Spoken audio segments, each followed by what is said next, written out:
righty.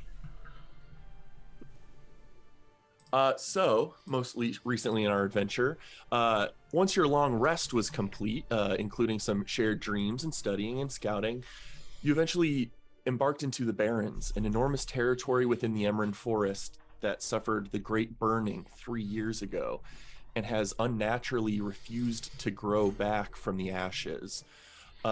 Nowadays, thick mists and ash and other scary bumps in the night sort of plague the environment, and creeks keep travelers on edge. Ash, soot stained ground, and tar pits swallow up unsuspecting victims. You now journey to clear this land of some threat in hopes that your allies might make use of this as a neutral location to stage their upcoming moot. And in this journey northward, you came across a strange defensive rune door, and after solving its puzzle, found 3 dead individuals within there, 2 lizard folk and a branded dwarf woman.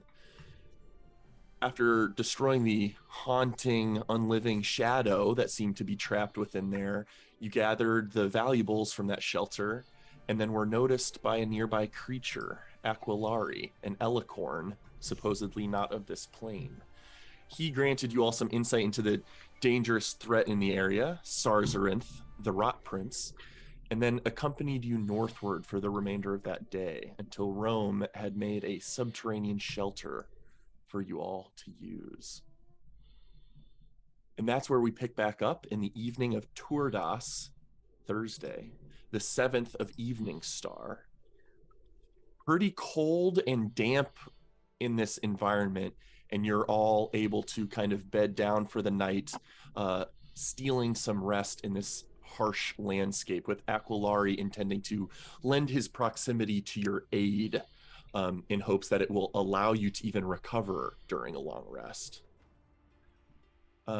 With that in mind, I believe all of you had just gone down in this subterranean tunnel that Rome in badger form had made, including a little carved out ladder. Aquilari is intending to sleep above ground, hiding their presence. But what do you all do in this moment? I go over to Roulette's bag and fish around, and I pull out the very awkward large magical brazier.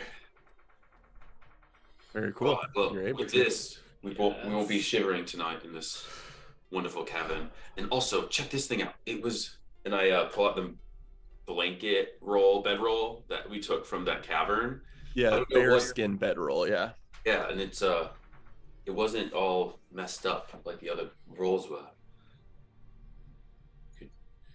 If anyone wants to lay on it, maybe it's like good. I won't need it though. Might also be cursed. Can I take a look at this just to assess if it's actually magical or something? Sure. Yeah, go ahead and make an investigation or arcana check, your choice. All right. Very good as usual. You're definitely able to understand that the absence of any wear and tear or sort of rot of this leather and bearskin knit together very well, it definitely suggests that it is a magical bedroll. Not sure what the capabilities might be, but I also found this in there. What are you handing me? The black pearl, and a wooden... Yeah, it's sort of a wooden brooch that is the shape of a wooden carved Ouroboros snake eating its own tail around the circumference that kind of spirals inward and cradles a jet black pearl in the center. A black pearl. Oh. Can I do a follow-up arcana check on this thing? Yeah, we'll say with your 24 kind of continuing this check, definitely seems to be the way it was cradled in that person's grasp, the kind of intricate and delicate craft work. Again, the refusal of this item, almost its wooden exterior refusing to rot in this environment, suggests that it is magical as well. Unless there's any attempt to attune to or identify or otherwise utilize their magic, you might not be able to find out until Not at this moment. further investigation. I mean, these are definitely both magical of sorts because it's holding together and not rotting away. But I can't tell what it is right now. I can add it to the list. Maybe tomorrow, but or the day after. I'll say. Yeah. Because who knows what's going to happen tomorrow.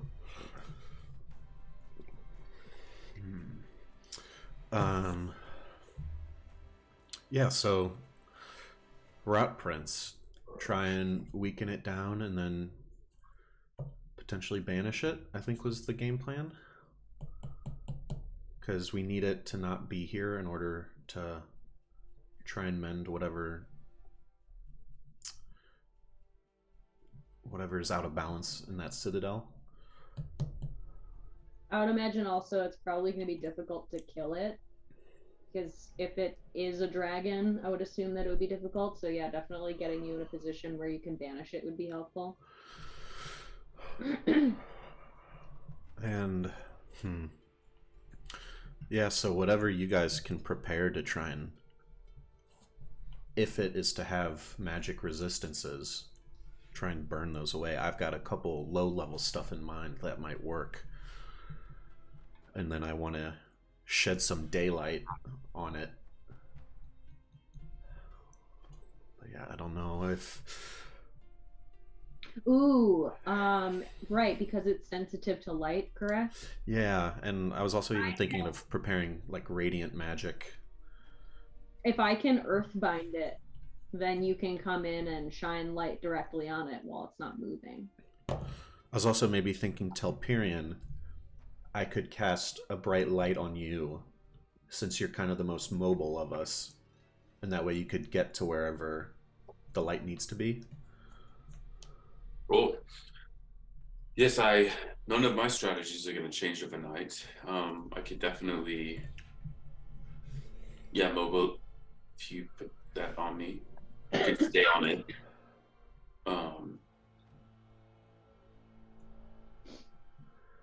There's that.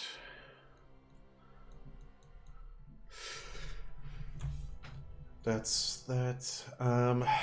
Yeah, I think we just need to, I don't know, put our best foot forward tomorrow in terms of our, we're all getting pretty powerful, but let's not get cocky about things that are greater than us out in the world.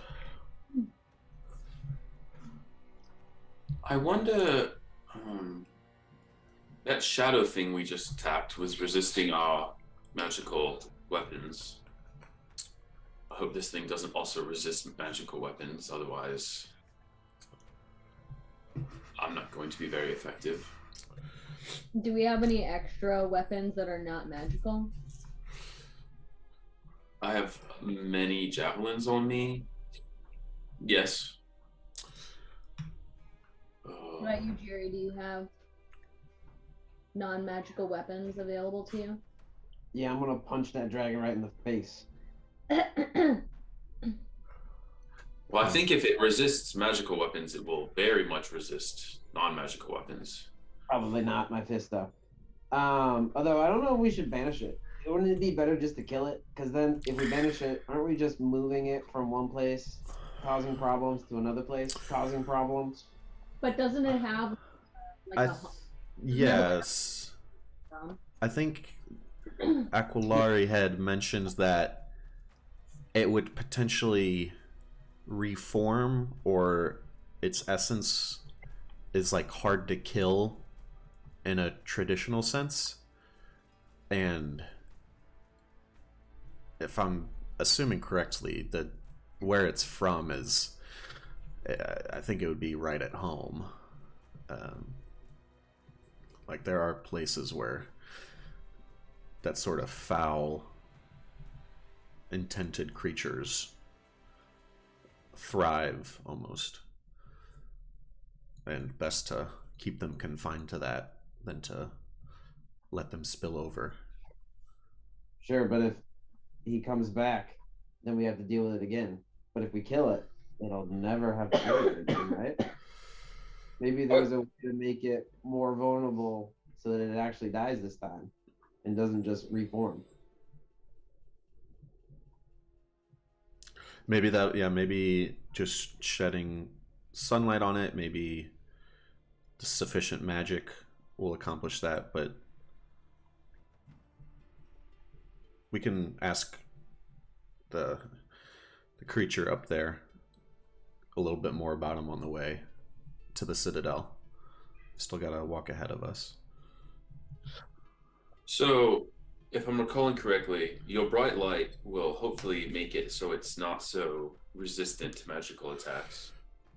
It'll have accomplices, so we'll have to decide if we're swarmed by multiple things and trying to deal with this thing at the same time. Do we want to try to get rid of the accomplices first, the Sorrow Swarm, or do we just want to keep our focus on the main?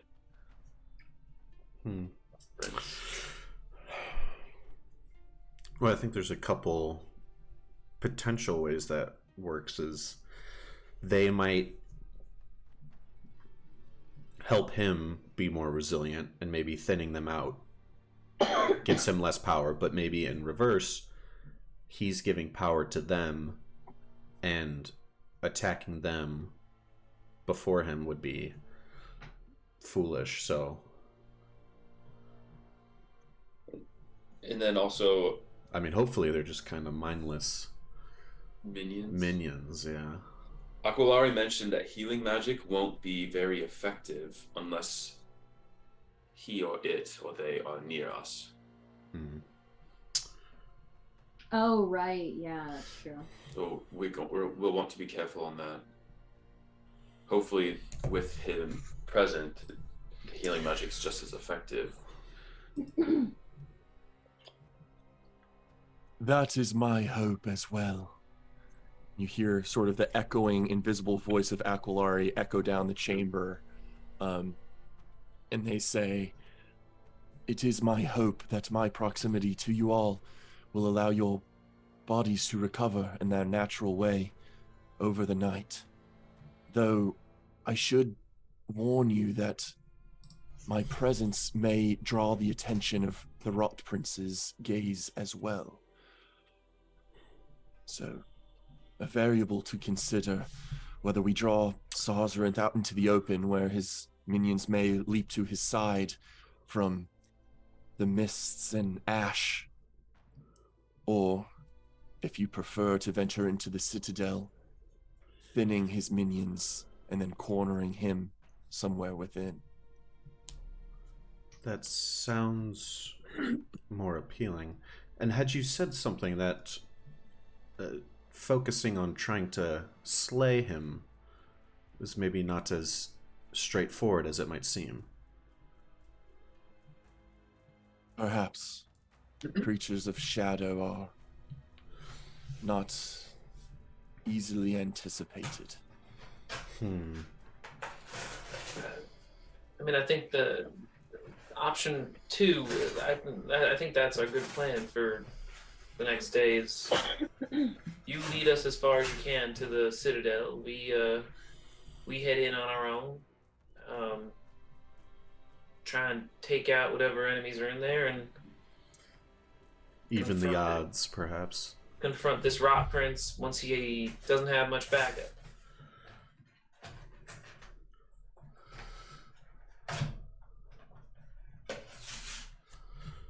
Very well.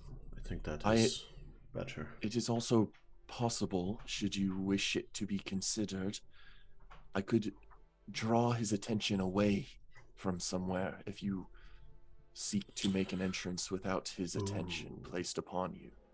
Though that will put me away from your side. I mean, we may need to split up to kind of like lay a trap if we're trying to like get him. Lay a trap. Like, could we lay a trap potentially? Like, if like Aquilari could kind of like get him to fall, I don't know, like bring him to a particular spot and we have like an ambush set. Ooh. Yeah, maybe. Perhaps. draw him out of the citadel to where we are prepared, rather Yeah. than draw him out, go in, and wait for him to come back. Yeah, like I don't want to go into the Citadel because we don't necessarily we don't even know what we're gonna find in there. Like I would rather have him come out into the open and have us be prepared to you know what I mean? I do like that. Gives me some ideas. Because then we could have the daylight spell prepared or something like that. Because it is something that we could cover, and then upon it being removed, would shine bright again. It lasts for about an hour. My one problem with this plan is, what if there's like some important secrets inside the citadel that will help us defeat the dragon?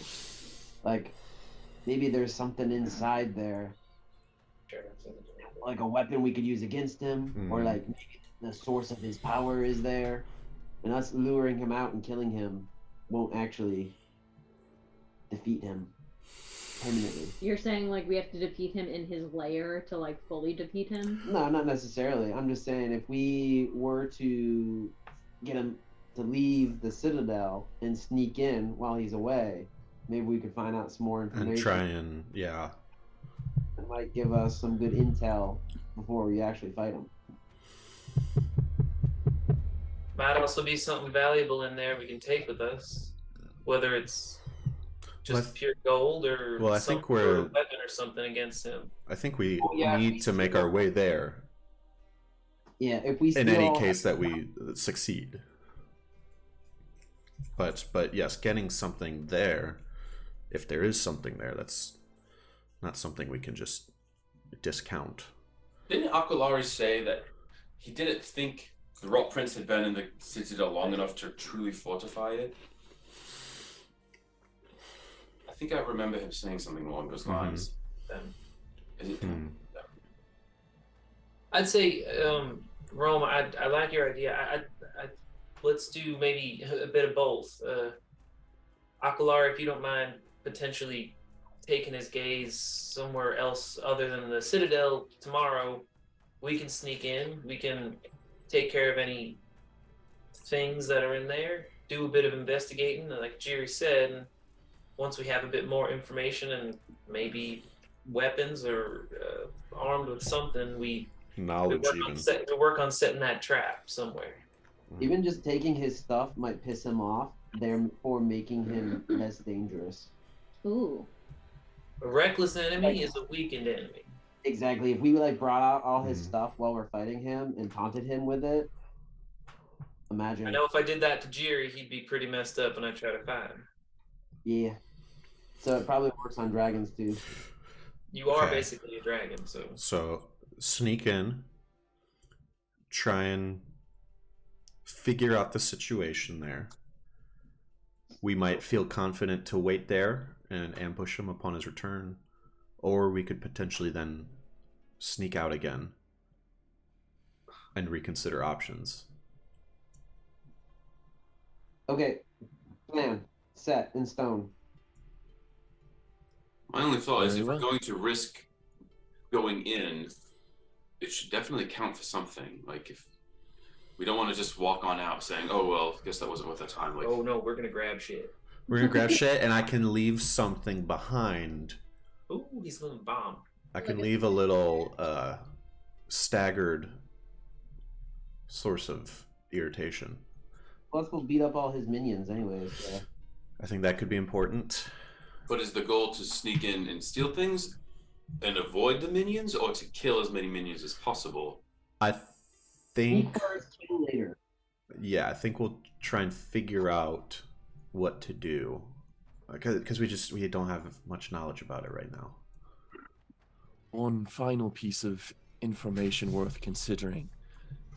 It has been my experience that out in the open, Sarzarinth has the uncanny ability to summon vengeful spirits from the mist to accompany him virtually at will.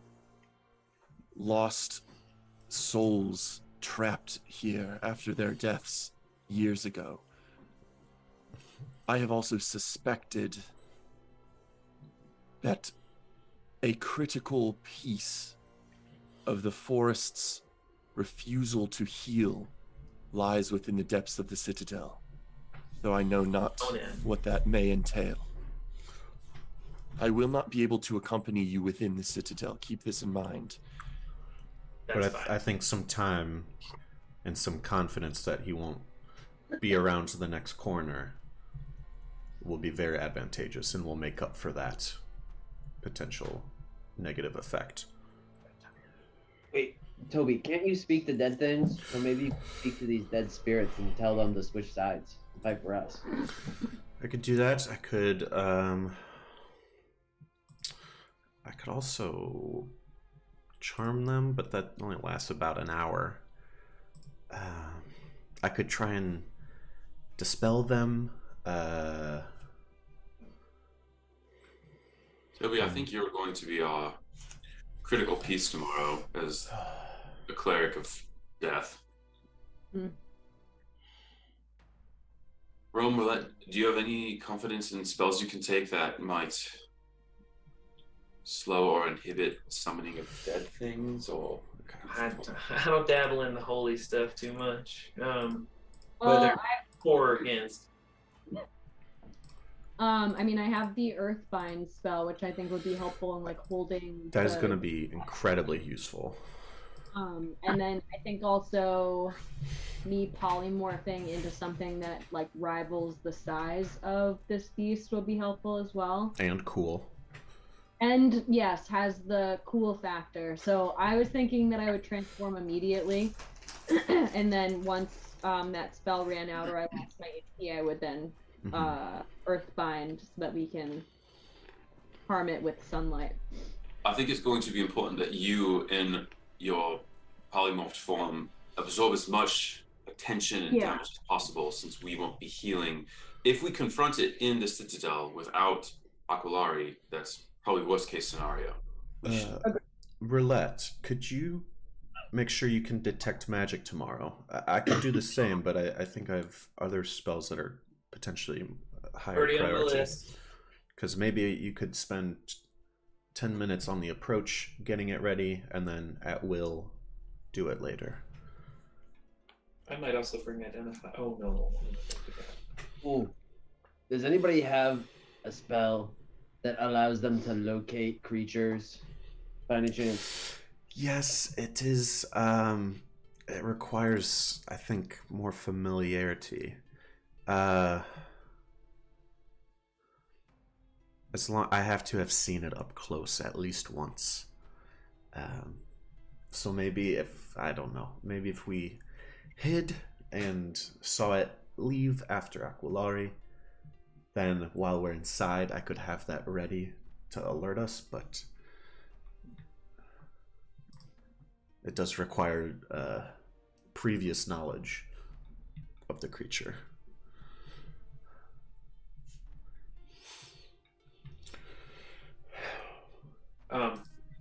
As I'm going down to bed, speaking of my mini Smith's tool set, could I theoretically have some tool that lets me make gold dust? I would say you would need jeweler's tools specifically to file down gold into gold dust. If you have that tool, then yes. There might be a time duration necessary to do large quantities of that, but I will spend an hour using my tinker's tools to create a set of jeweler's tools, using right tool for the job. And then I am going to start shaving down a bunch of gold. How long for 25 gold worth of dust? Do you want to do me a favor and roll a tool check of some kind for me? I think this is probably a dexterity based, but you're proficient with the tools, so I would ask for that type of check just to see success of this. Some of it's going to be able to do. Yeah. Hold on.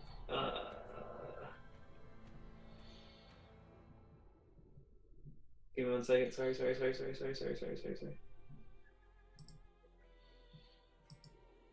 Oh, I'm not technically proficient with them. I just create the tools. Okay, so you're not automatically proficient with tools you create. Okay. Okay. Da-ba-da-ba-da-da-da.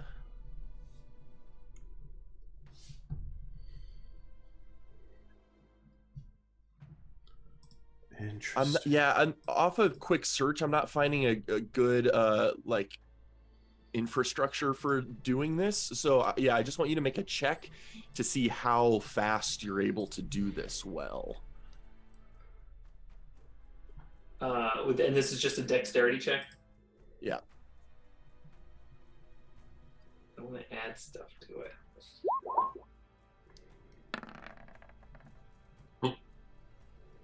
Yeah, can't add anything. If you're not adding anything through any I know, means, I'm 'cause going to say Could I mean, I could. The Flash of Genius is like in a single ability check, but this is like extended, so I don't know if you'd let me add. it is extended. I think I would let you use that if you wanted to. 11.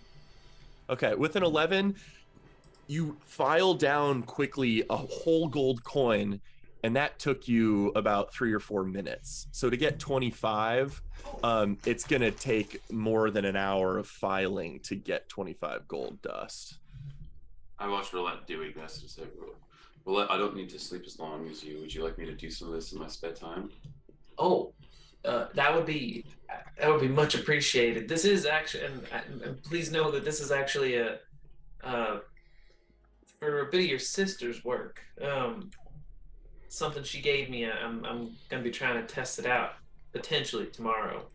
But yeah, if you just here, and I'll hand him the cheese grater and 25 gold, 24 gold to shave down. Okay.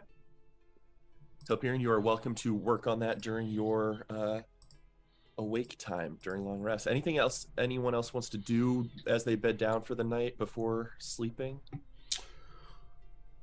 I go up to Jerry and I say, Jerry, and I'm watching all three of them looking at like spell books and like doing all that. Jerry, what spell should we choose for tomorrow? I'm gonna take my usual magic spells. No need to change them for fighting a dragon. Oh, Can- right. I'll get my arsenal of spells If ready I as wanted well. to, yes, but I never want to because my spells are perfect. Yeah, I'm probably just gonna. Well, actually, I'm gonna be real defensive. I'm gonna make my puffy armor big and puffy, and then I got this other spell that makes storm clouds around me. I'm gonna use those two so that the dragon can't get me. Nice. I was just going to give it headaches or chop it. Yeah, I feel like you should stick to stabbing it. That's probably what you're best at. That's true. Or you should explore its mouth. You know what I mean? Keep its mouth busy so it can't bite anybody else. What if Rome did that as like a big beast thing? No, but if you're on the inside of its mouth, you could stab its like tongue and its like roof of its mouth. I'm imagining it's really big. I was thinking if I gave it headaches, it would have to like try to resist them, and it would help deplete its resources. Yeah, but it might. Yeah, I mean, sure. That's But one also, my option. sword's strongest, so I didn't know. Maybe I'll teleport. Maybe I'll keep its mouth busy. Maybe I'll teleport straight into its mouth. Well, you would then burst fire from your armor into it, or steam. Yeah. Lots of options. Maybe I'll teleport into its stomach. I'll try to cut you out if you get in there. I'll cut myself out. Jerry, What? What, Dad? does this one still have the capability to walk within our minds this night? Oh, I hope not. No more letting Telpiron in. I got too many headaches from him. Why? Unless you want him in. Yes. I share the same frustration I think you did when he assaulted our mind. And Yeah. for that reason, I would actually like to invite him in, though I may take more control this time if he enters. Oh, yeah, you should show him the business, Dad, for assaulting us. That was mean. All right, I'm gonna trick him right now. Wait a minute. Have I been speaking out loud this whole time? Telpyrion. That is a jury question. Telpyrion, I know you just heard a lot of stuff coming from my mouth. I want you to forget all of it. Sure. All We're- forgotten. We're definitely not gonna trick you. Okay? That would definitely happen. Is Aldros mad at me? Yeah, he is. No, never mind. He's not. If it makes you feel better, I already used my mind reading for the day, so regardless of any trick on your end, I wasn't going to read your dreams tonight. Okay, Dad. Did you hear that? We're gonna have to trick him some other time. Hopefully he'll forget. I mean, not trick him. Be kind and nice to him inside our mind. Very well. I've heard all of Jerry saying out loud. Yeah. Okay. Jerry, just as a reminder, I don't ever need to read your mind for my own benefit. Tell Audrus, well, he's listening. Audrus, I do that to help the two of you unravel yourselves. So if you want to spank me for being mean, you can do that. But also, I don't have to come back in if you don't want. Make sure he knows the invitation remains open. Daddy says invitation's open. Doors open, wide open, anytime you want to hop in. All right. Tell Daddy I'll stop in sometime then. Okay.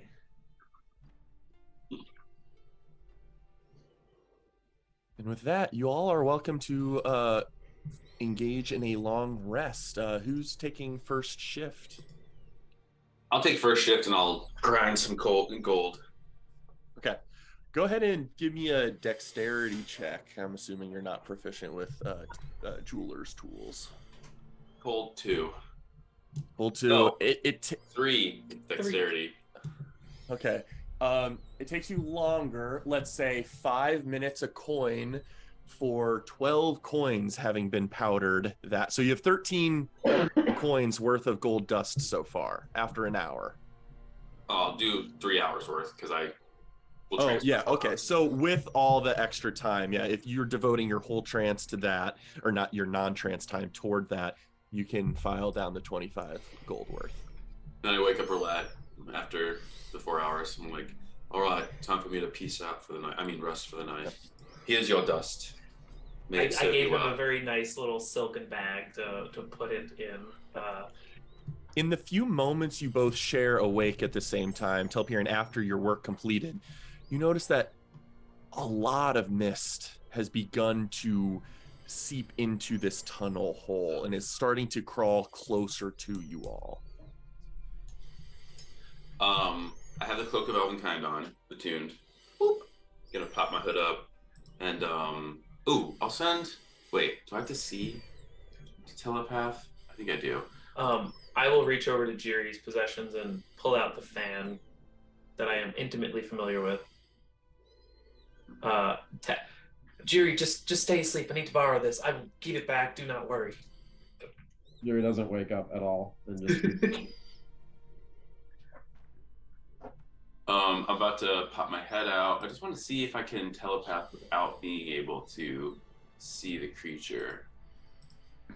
Sure. Yeah, just let me know how it's worded. I think that will be our answer. You're able to speak telepathically to any creature as long as you share a language. Oh, I'm sorry. Any creature you can see. Okay. So I'll pop up. I'm just gonna like poke my head out of the hole with the hood up and just kind of peer around. Probably really misty. I'll say, yeah, go ahead and make a perception check. And I will be like having snuck up slowly. Sure. Another 2. No, but +3, 5 for my perception check. You take a look around, and it's pretty obscured in this region, with the mist very present. Not able to see Aquilari if they are hiding nearby or even just resting nearby in their invisible state. I'll just telepath down to you. I'll report that I don't see anything, but it's really misty up here. I mean, they're probably invisible. That's how we met them the first time. So just come back down. I think we're good. And I'll take the fan and I will just, as like a rhythmic motion, every couple of minutes do a light gust towards the entrance to like push the fog back. I was more worried about it. Akulari said being here would draw attention of the Rock Prince, so I was worried that Get your head down. I'm in now. All right, well, just be on alert then while you are keeping watch. That's why I got this guy. And I take out Moby 3. Yeah. And I'll settle into an uneasy trance. Okay, 4 hours having been completed, 4 more necessary. Roulette, what are you doing for your 2 hours of awake time on watch? I'm gonna sit and position myself like facing up the exit of this little hole, fan in my hand, and I'm gonna just get myself into a timing rhythmic motion of like figuring out how often I need to do that to like push it back away from us. And once I am in that rhythm, I am going to headphones, goggles, and send Moby 3 out. I'd say 30 feet up, 30 feet in the direction, any direction, just so he's not directly above us.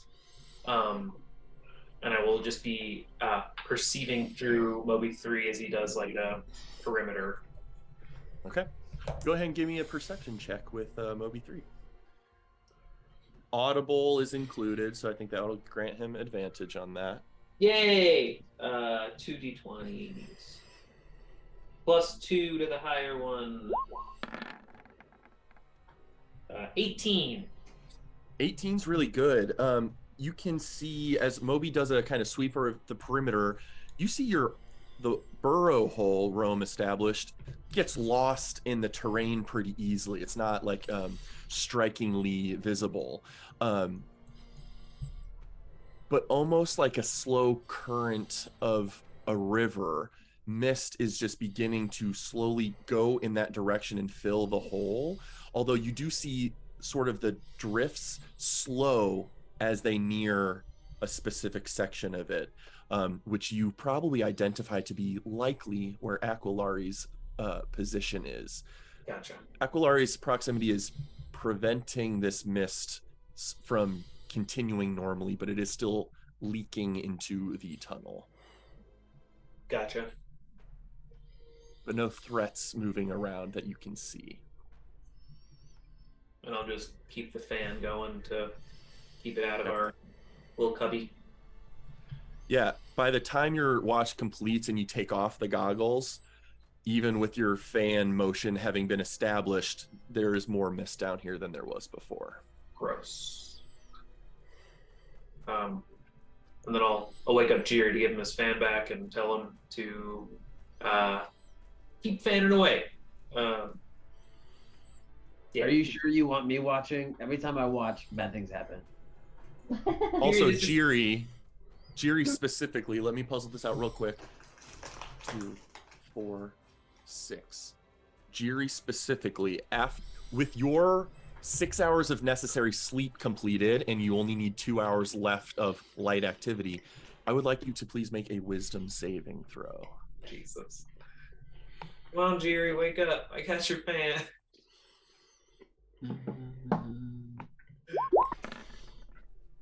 I am quite wise. Okay. You were having somewhat tumultuous, dark dreams. Your natural sense of purpose and charisma of self having a hard time keeping yourself cheery and free from despair. But Roulette, you're engaging with one of your friends again, and it lifts your spirits a little bit. Okay. But some sort of dread or despairing sensation was taking hold in you overnight. But you pushed past it. All right. I'll say something to Roulette when I wake up. I'll be like, Roulette, I got a bad feeling. I mean, I think that's just the nature of this place. We've all got it's meant to imbue bad feelings on you, but... No, Roulette, you see, my feelings are always right. Bad feeling. Is it a specific feeling or more just a general sense of ominous dread? General sense of ominous dread. Yeah, which means there's probably something ominous and dreadful nearby. Well, my motto is if you can't specify it, you can't do anything about it. So acknowledge that you got this feeling and keep your guard up. It's there's no specific problem or anything. I think we're fine. What do you usually dream about? What do I dream about? Yeah. There's a mountain range just north of my hometown. It's got just beautiful panoramic views of. You can see into Durast, you can see into Belladonna, you can see even down to the big. Oh, what the hell is the lake called? The Everlake? No. Arbor. The Arbor Lock. Arbor Lock. Oh, sorry. It's in a German comment. It's got some pretty nice views of the horizon in every direction. It's a really nice place. That sounds beautiful. Can I join you in your dream sometime so I can see what it looks like there? I'll see if I can paint a picture for you. Let you get a good view of what I'm picturing. Yeah, but it'd be better if I could see it through your eyes in your dream. If you've got talent for that, I thought Telperion was the brainy intruder one. Yeah, I don't know if I can. Probably can't, but maybe. I'll try it. Maybe we can get Telperion to I don't know, induce it somehow. Because I'd be pretty damn interested to see what Jolin looks like through the eyes of the prince. Yeah, well, just to let you know, don't tell Telperion this, but we're gonna trap, or I don't know, some type of ambush is waiting for him next time he goes into my mind. Adras, Daddy mad. Daddy mad. So is this like a playful ambush, or is this like a I need to be worried because you might be Jax right now ambush? Oh, maybe that's why I feel dreadful. I hope Jax isn't back. That'd be really sad and scary. I'll do some investigating and I'll let you know, okay? Okay. Before you let Telperion do this next time, just give me a wink or something so I know to kind of keep a watch. Well, I think I wink at you all the time. We're gonna have a different symbol. Okay, then blink at me. I never do that. Okay, that's perfect. Also known as a double wink. Double wink, yeah. The old double wink. And I will smile at Jiri and then head off to bed. Okay. Jiri, how do you amuse yourself during your shift of watch? I'm gonna fan the wind for a while, and I'll use my gust hand to gust it. But I will spend a lot of time just sitting there and staring at Roulette. You know what I mean? And trying to enter into her dreams unsuccessfully, but nonetheless trying. Go ahead and make a charisma check for me, Jiri. Yes.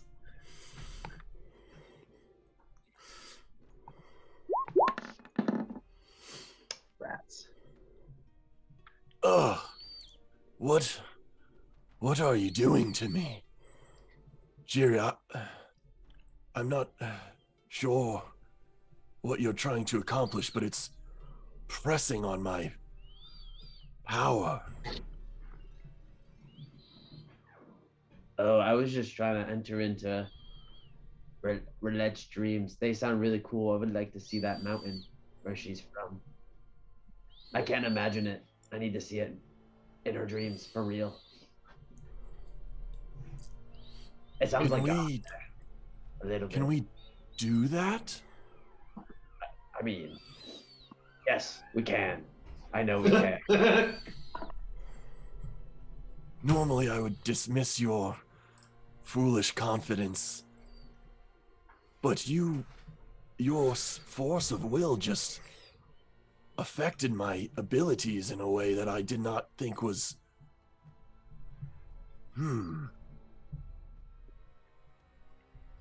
Let me allow you to try one more time. And you feel like a uncomfortable sensation in your neck. You see your hands, the veins underneath, darken with like black ichor like sludge, and your eyeballs cloud over with black ink. And with the hex metal's aid, you can make that check one more time.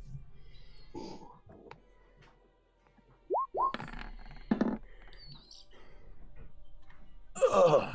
Steam begins to emit from your arms. I think I can make a connection. The dreams are troubling. She's climbing. She's seeing something on her arm. It is growing. I'm sorry I cannot allow you to venture in with me, Jerry, but I did not know this would be possible.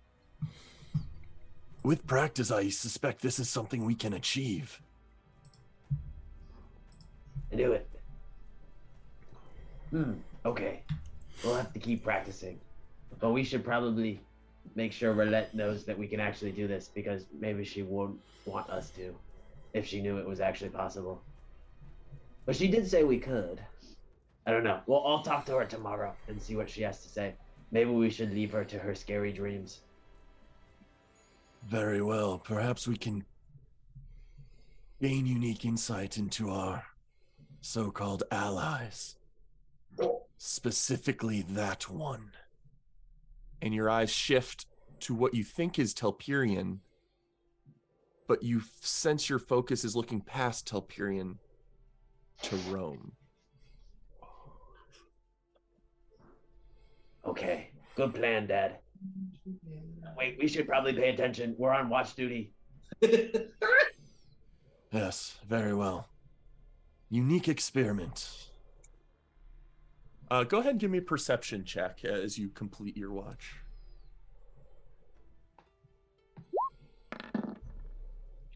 Oh.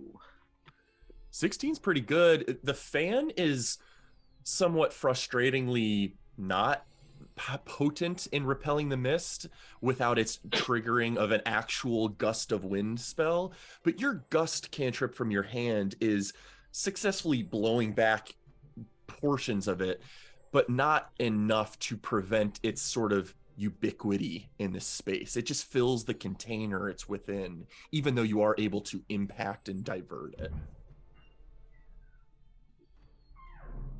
Got it. Roulette. Oh, God.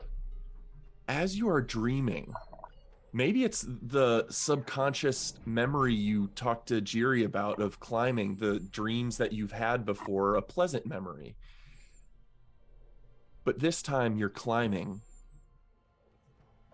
and as you reach up a final time, your glove is not on your hand, and your brand seems to have grown up your arm, and it hurts. You almost lose control of the muscle.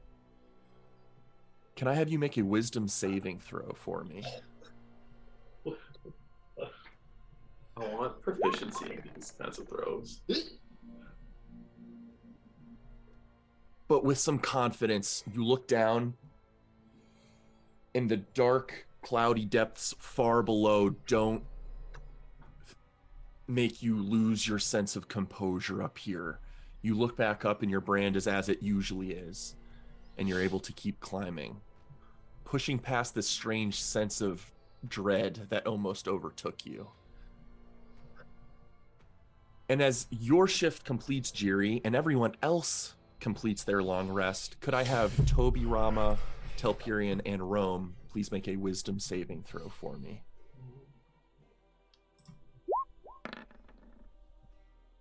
I just rolled so many threes in a row. I'm gonna do one. I'm sorry. Nice job. Toby, Rama, and Rome, whatever you were dreaming of turned darker, more fearful, more uncertain. And yet, when you shake from those states as you wake, your sense of composure is not impeded. Specifically, Telperion, could you roll a d6 for me? 2. Oh. You wake up, and you can describe for me what you're guiding your thoughts to within your trance, but for some reason, you wake up unmotivated, deeply apathetic to why are we even here? This is not part of my mission. This is not, if we, best case scenario, we destroy Sarzarinth, how does that help the allies? Are we really going to pull our allies into this dark and barren landscape for a moot? Our actions here have no impact or consequence. You are afflicted with a deep apathy right now, which may impede certain things you do for the day.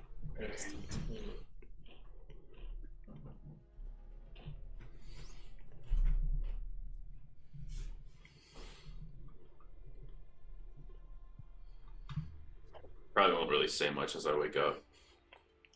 So, anyone here from Aquilari? I'll see if I can go find them. I want to peek my head out, see if I can spot. I'm looking in the direction where I thought I saw Aquilari last night. Yeah, having spotted a likely location with Moby 3, I'll let this be an investigation check rather than perception.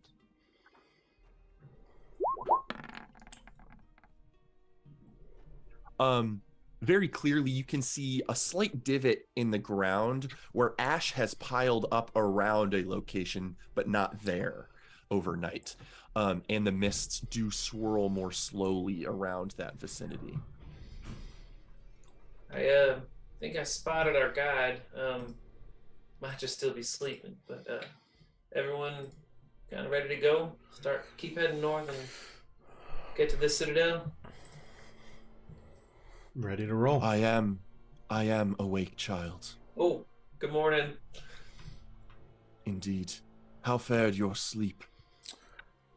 Made it through the night. It's a little uncomfortable at some point, but it seems to not have been too detrimental. Feel refreshed. Mostly a bit damp, I think. This mist kind of gets everywhere. Indeed. I am glad the despairing darkness that slips through the veil from the Shadowfell did not assault you all this night. However, me being this close to the Citadel, no more than perhaps an hour's journey away, has brought attention. They are being repelled, but the vengeful wraiths hiding within the mists surround these crags and banks of ash. Well, then we best get... Sarzarinth will likely be near.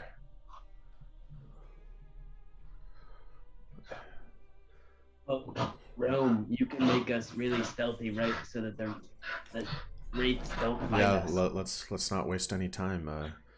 Yeah. Aquilari, we're gonna try and get there undetected. So if you want to leave a trail, but we don't want you to be in any unnecessary danger.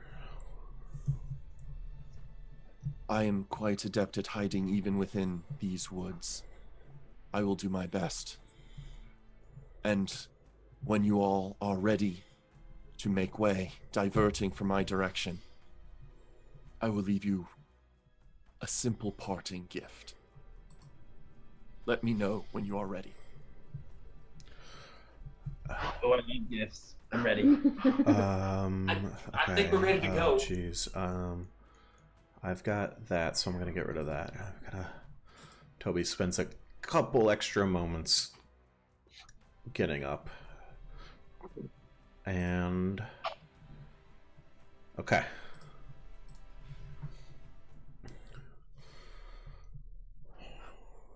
No point in waiting for daylight, I suppose. Yeah, once we get going, I cast Pass Without a Trace.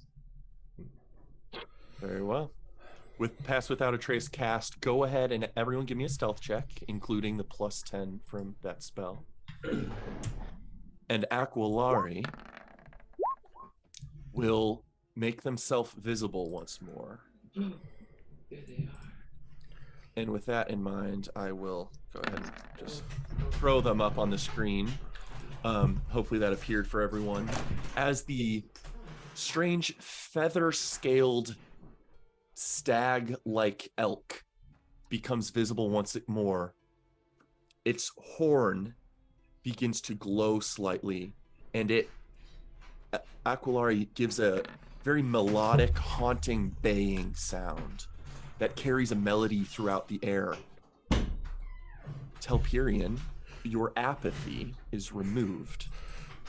And for the others of you that were not encumbered by the Shadowfell's essence in this space, I'll have get to add a D4 to any wisdom saving throws for the next 24 hours.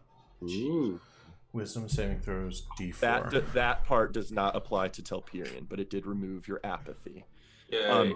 Becoming visible, the mists begin to change and flow, and you almost see off in a distance a darkening shadow approach. Very well. I wish you all the best of luck. Oh God. And begins to trot off in westward direction. Ooh. And you quickly lose sight as the mist obscures him, as you're able to move further northward. Marching orders, I think Roman Telperion should go first, then Elfie and Toby, and then Roulette and I should take up the caboose. Works for me. What's a caboose? I think that works. They're from Jawland. Oh, They're called trains. It's a metaphor, or I don't know. Let's say it in Jawland. You'll get it eventually. Jaboose. As Aquilari walks away, I'll just like whisper in Sylvan to it. Actually, I'll telepath to it because I can see it now. Just saying, good luck. Farewell. And then per Jiri's suggestion, I'll go up towards the front of Rome. Very well. I have my cloak on of Elvenkind, by the way, so speed is lower. And all of Perfect. those So, rolls yeah. 10 on them too. It looks like some people already may have applied them. But Okay, Roulette, 23 total. Toby Rama, 15 15. total. Roulette, 23 total for Alfie. 18 for Alfie, 23 for me. Got it. Rome looks like potentially a 28. Yeah, 28. And Jiri, even with disadvantage, it looks like potentially a 31. And Telperion, Wow. 24 total. Very nice. Sorry, guys. We're sneaky. You keep your footsteps quiet. And move forward with the ashen debris along the ground and the crunching of soft ground beneath your feet. Not sure if it's just thick ash or even potentially powdered bone as you move through these tar-stained landscapes that have swallowed up numerous victims. Could someone give me a survival check as you guys are moving forward? Ooh, probably Rome and Telperion, right? Yeah, leaders. Yeah. Although my survival's pretty bad. Whatever. Oh, God. God damn it. 3. No good. 3's been my number of the day. With a 3 and an 11, you guys all continue forward, and then Telperion and Rome, you attempt to make both of your next step and you can't. You look down, and it's very shallow, but your feet have become tar stained and are rooted to the ground. Could I have each of you make a strength check for me? Oh my god. Just a regular strength. Yep. Oh, it's 0. Goddamn. No. A 0 and a 1. You I mean, guys, I rolled a nat 1, but it would be higher if I added. I rolled a nat 1 too. Oh god. 2 nat 1s. What you thought was shallow tar ground you've sank a couple inches in your struggle to free your feet. You are descending slowly into a tar pit that is not very wide, but potentially goes deeper than you anticipated. Guys, Valkyrion. Oh, sorry, God. levitate. The staves? Just use one. Oh, I'll right. just But Telperion, as per the laws of nature, go slowly. Do not pull yourself out quickly, otherwise you'll be trapped faster. I'm gonna use my bonus action to give myself a fly speed to try to slowly ascend out. Okay. You do so, giving yourself that fly speed, and can therefore give yourself advantage to escape this restraint. Okay. So Alfie, with grab Rome. with a strength check. And I'll try and touch Rome's shoulder and guide her. If I can reach her without stepping in the tar pit. We'll address that in 1 second. And Telperion, did you roll a 20, you said? I rolled a nat 20, but is this a strength check or an athletics or? Strength specifically, not athletics per So se. 25. With that nat 20, you do rise quickly out of it, pulling yourself with psionic and natural strength. As soon as you lift about 10 feet up into the air as you're ascending, you do see your stealthy approach in this direction has kept you free from threats. And from a slight elevation, you're seeing slow swirls in the mists of things that could be there. There's no forms, but you suspect if you linger here much longer, your stealth may not grant you the ability to slip past things hiding in the fog.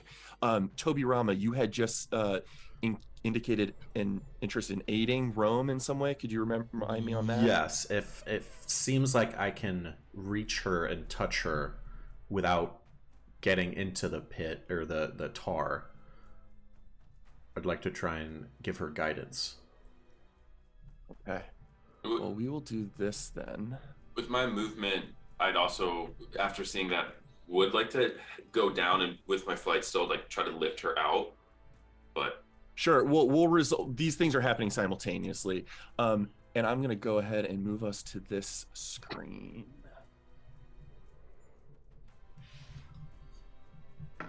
Telperion, with you and Rome leading the way, functionally northward is plan east on this map.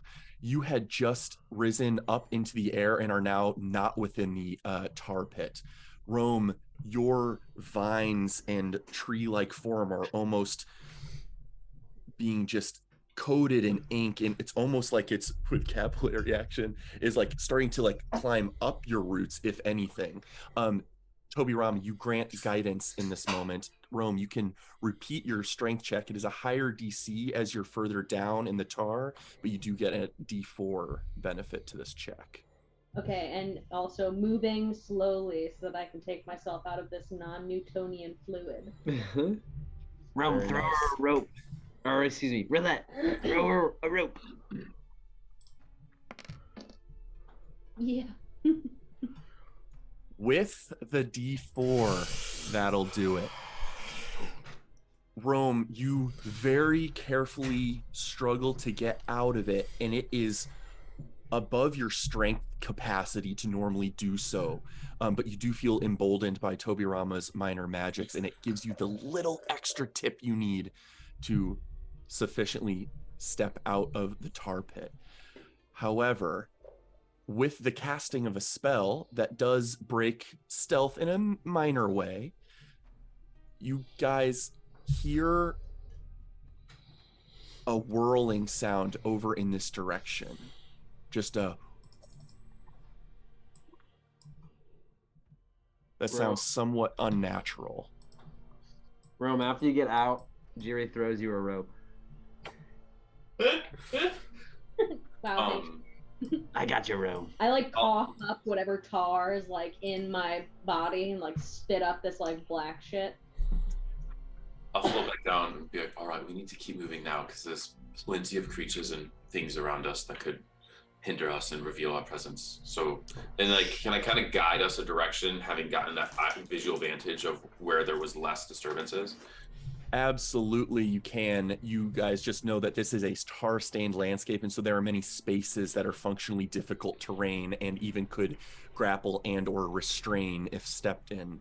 Out of kind of curiosity, this might not turn into a combat by any means, but I would like everyone to roll initiative as you have caught something's notice and have a chance to escape without being assaulted by it.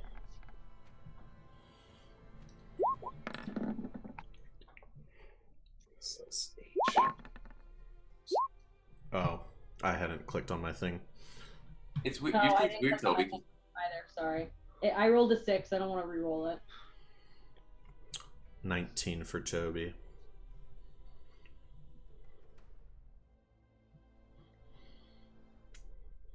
No, Father. Are we still within the pass without a trace stealth, or has it been past an hour? Most of you are still within that.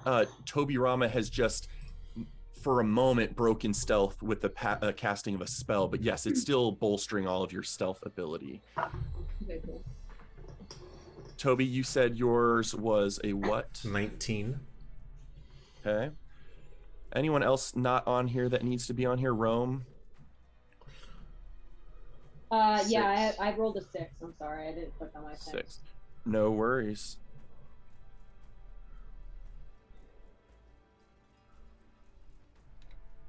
Toby Rama, you are the first to move and react at the suggestion from Telperion that something could notice our presence unless we move quickly and stealthily. What's your first movement as you do notice with your extremely high passive perception something swirling in the mists over here? Oh shit. Toby will have like a mental, oh shit, I didn't know there was stuff around. Telperion just told us, and Toby is gonna sit still. No, Toby's gonna try and get quiet again. I'm trying to see if there's a good place for me to move. Yeah, I don't know if I should do, because I want to spend my action to try and hide. I don't know if I should do that before I want to start moving, because I want to move stealthily. You may need to make a judgment call there and just tell me what you're doing in the world and we'll see how it resolves. Do you think these two are walkable spaces?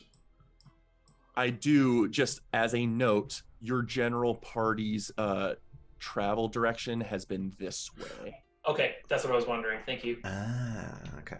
Yeah, I You have just come from No, here. we're going down to the right. Yeah, you told us eastward, and I was thinking upwards, and thank you for the clarifying. So I will start by attempting to hide and move quietly before I likely cannot move as far on my turn. Okay. I will say, based on the tree arrangement and where this entity may be, you're able to obscure your position behind tree cover off in that direction. So go ahead and give me a stealth check.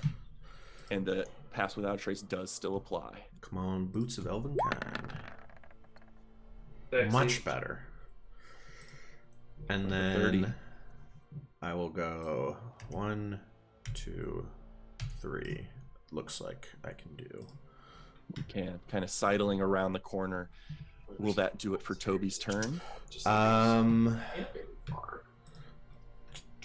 My bonus actions are spells or my wings, and I don't want to get my wings out. So yes, that's my turn. After your turn, high initiative, the only one beating this creature's initiative, something comes into barely visible view what looks like just a specter of somewhat loose formed mist emerges from the fog. But with you having hidden, all of your stealth is still currently up. So I'm going to allow it one perception check.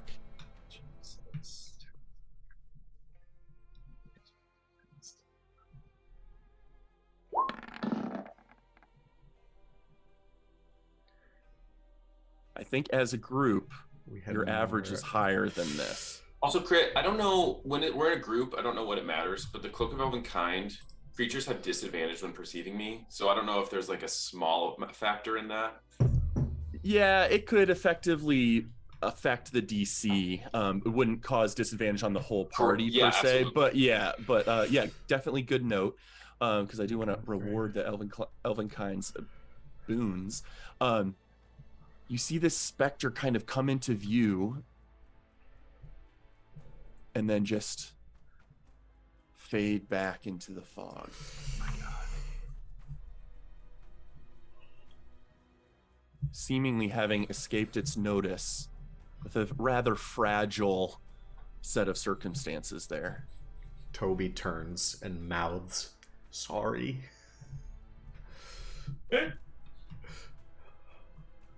But Rome is free from the tar. Telperion has not stepped in it again after. I also have moved. I landed here. Toby, you just get a visual of a thumbs up because Telperion knows without your magic, Rome might be still stuck. So it gives you a little encouraging thought. And so at this point, you guys suspect you are once more cloaked in stealthy journey. Toby will point to himself and then to Rome for us to lead the continuing trek forward. Okay. Let's stay in the caboose with me. Staying back here, don't worry. Well, as you all continue your approach, about an hour of travel completes, and ashfall seems to be very heightened in this landscape. And then you step through a set of deadened, charred trees and see a form off in the distance. Not extremely dissimilar from the sort of ziggurat-style mesa citadels that are common in Corital of Chimeras, a classical Chimeran architectural staple, though this far more remote, obviously. You see that form loom in the distance, and you begin to carefully, stealthily approach. As you move toward that location, is there anything you guys are interested in doing as you approach? Yeah, I wanted to, while we're like on our way, I want to try to like, I'm going to ask Roulette, will you link arms with me so that I don't get lost? I'm very scared. Of course. I'll hold specifically, you. I'm going to approach the side of her, I can't remember which arm it was that I saw in the dream of something rowing. Right hand, so it was her right. I'd be on your left. Yeah, so I approach you in that direction, and I'm just gonna like investigate it, her arm, as I like grab it, and I'm gonna like just take a peek at it and see if there's anything growing out of it. Yeah, Roulette, I would say before I know if this is like perception or investigation-y stuff, what is Roulette's response to that? Is she very tender and careful about shrouding her? Is your glove on? Curious for you to paint that picture. Yeah, I probably like a few weeks ago, she would have been like more jumpy about it. She's definitely still like tender to the thought of like this weird shit that's on her hand, but you can see it. So like she has the partial glove that's on her hand, and like it doesn't come all the way down to the wrist, but the brand definitely peeks out from underneath the glove. Yeah, so Jiri, I would say even free from a check, you see that, and very clearly it's not it's in line with what you thought it looked like when Roulette has shown it before. It is not as expansive as your dream, as the hex metal indicated to you it was when he saw her dream. Roulette, I have to tell you something. I may have inadvertently actually gone a little bit into your dreams last night, and I saw that your arm had something growing on it, even more so than it does right now. How did you tell Pyrian do that? Or did you do it? No, I'm very magical, and I guess this is just one of the magic abilities that I forgot I had. It happens quite frequently.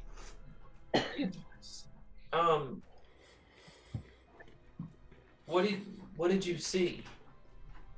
I saw you climbing, and I saw your arm. It was like growing even more magical. But I think you were worried. I didn't really get a good glimpse because I didn't want to go too far. But I'm wondering, maybe I'll keep practicing. Is it okay? Because I really want to see that mountaintop. Let's.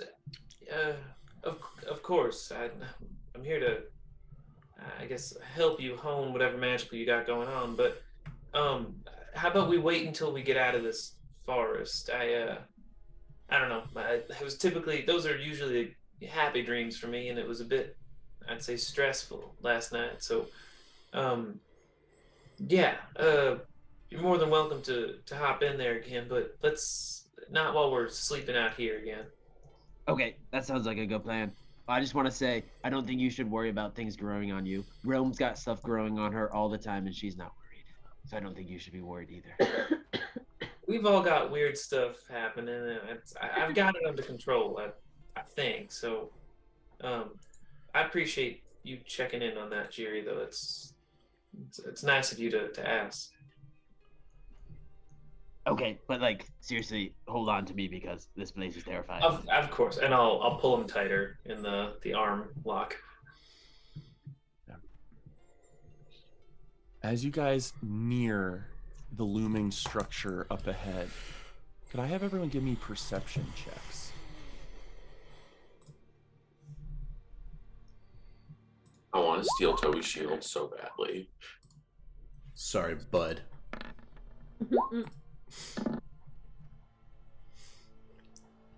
Roulette and Jiri are engrossed in conversation. But Telpurian, Rome, and Toby, the three that were not just discussing something, and sort of you three being the ones leaning toward the front of leading survival path.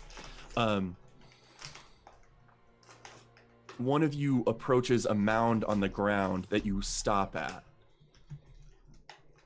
And it seems to be a sort of charred husk of a creature. Another lizard folk. Better preserved than the skeletons you guys saw in the enclosed shelter. And looking around the landscape, there are dozens of these. There's an increased stench here as the ubiquitous pits of tar have continued decomposition of many bodies. And these charred husks of bodies dot the land with, yes, ash piled up around their corpses, but charcoal close to their necks and around their locations,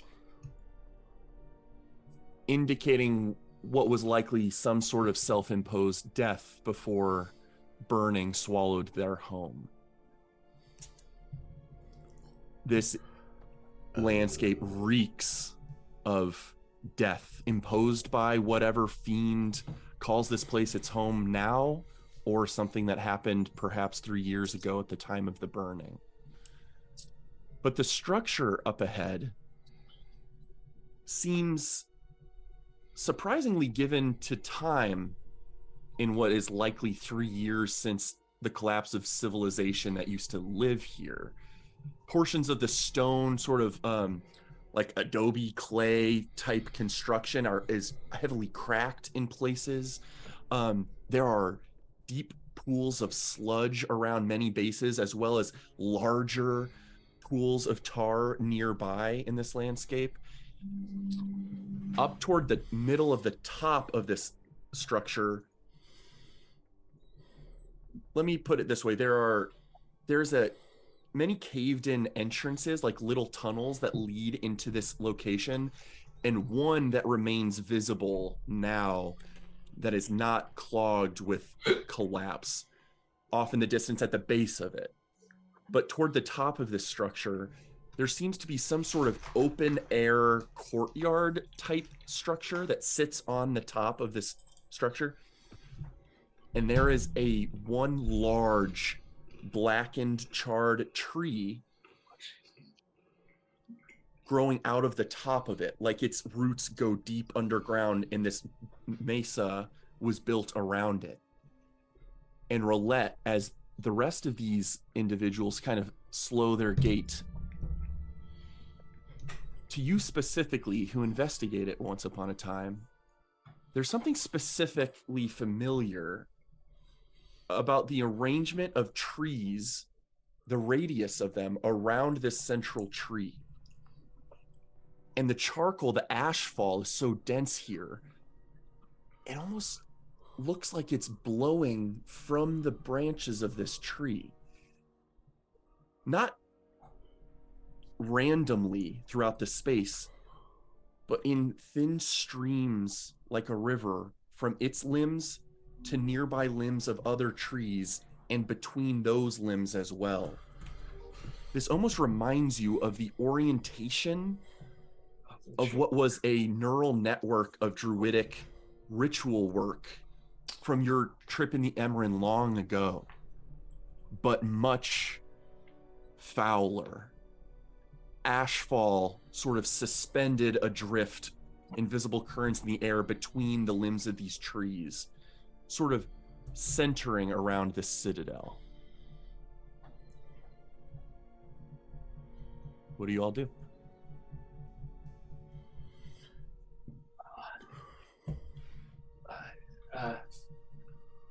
I'm in the back. Well, I'm not an expert in magic, death, or this kind of nature, but that's fucked up.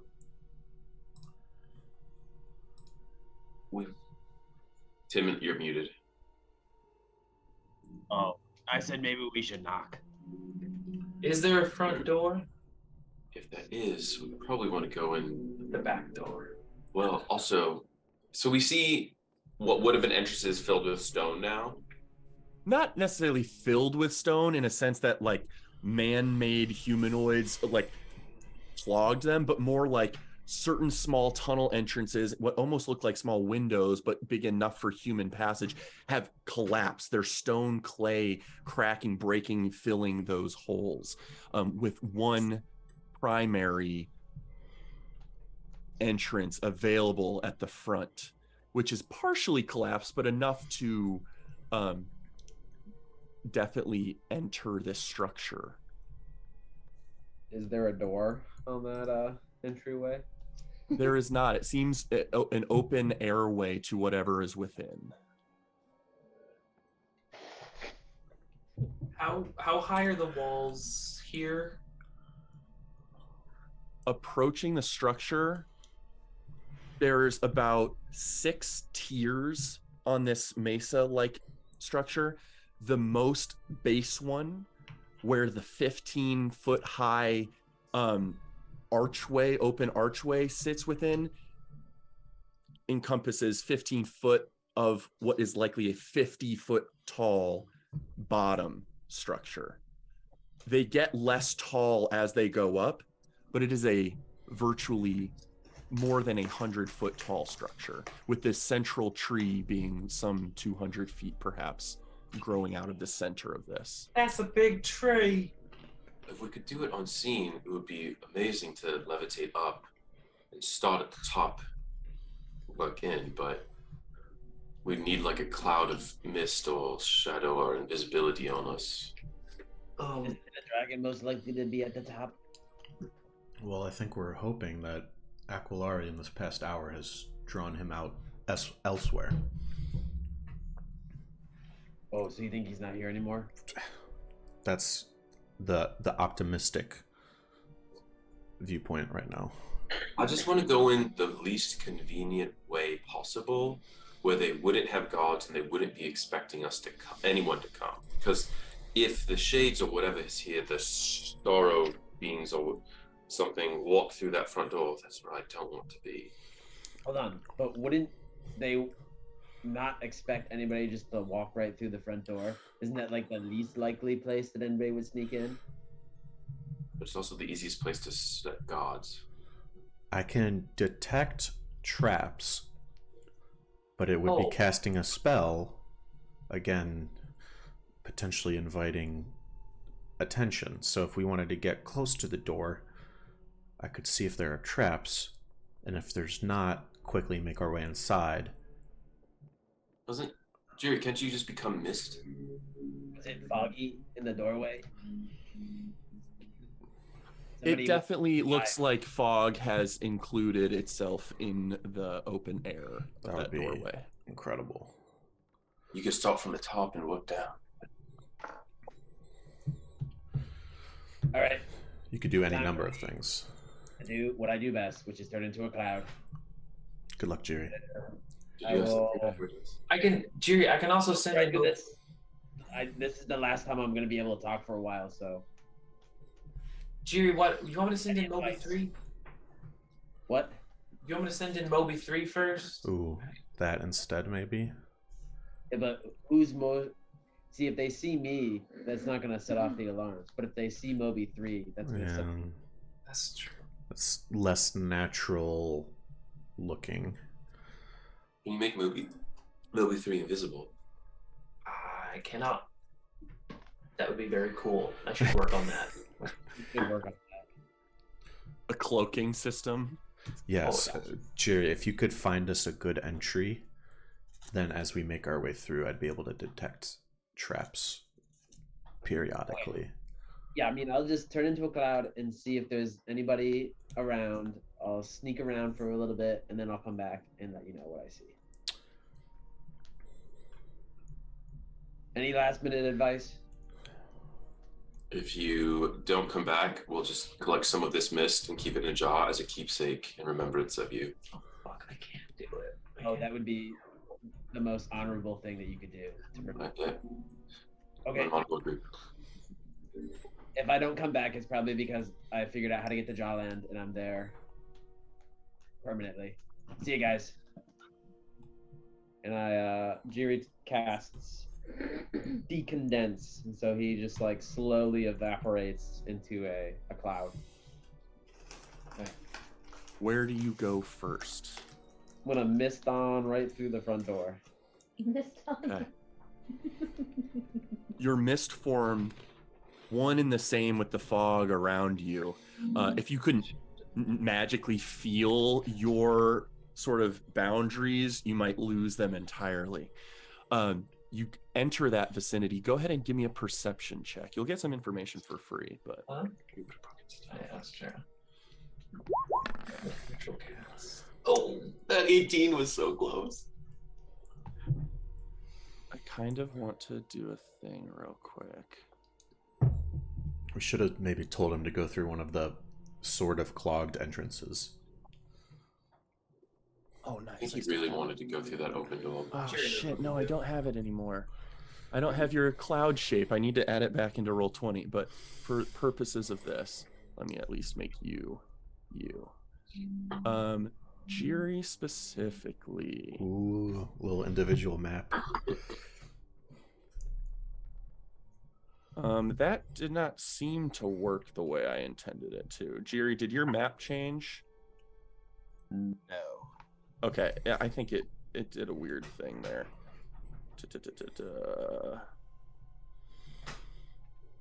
Oh, yikes. That's what I need to do. That's a great question. I have 0. Are you sure? Yes. Okay. Please. Nope. I think I have 2, but I want to find it down in my notes somewhere before I say I do. All right, Jiri. Did your map change? Yes. Okay. You enter the front door, and there is mist everywhere in this high 20-foot or so ceiling atrium space. I'm trying to think of what it like, almost like a breezeway, a foyer, an inviting area open to air and the elements before continuing back. You're able to fly around this space at your freedom in your gaseous form.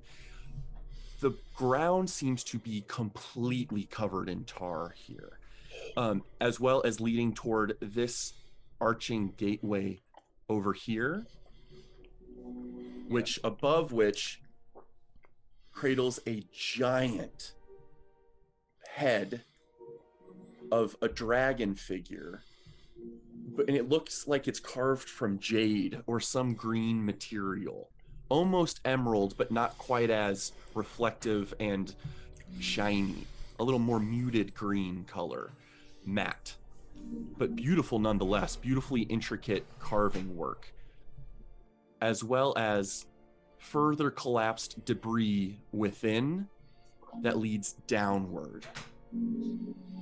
I'm gonna fly straight to the dragon and like kind of hover right in front of it and just take like a really good like mental map of like the features of what it looks like. Okay. And then I will go through. Well, then I'm gonna turn around and I'm gonna gaze around the room again just to see if there's like anything moving. And if I don't see anything, I'm gonna continue through the doorway. You do catch one beat of motion as a bubble of tar just swells almost 10 feet in diameter and then pops harmlessly. Okay. I'm gonna continue through the dragon doorway. Okay. Give me just a moment as my Roll20 loads slowly. And how long does this form last? This lasts like an hour, yes? It's an hour, yeah. Okay.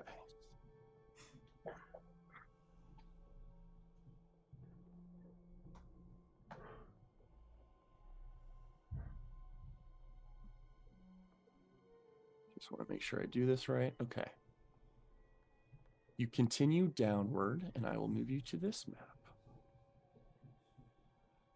Hopefully your map changed once again. It did. You seem to be in some small subterranean space, but there's so much collapse here.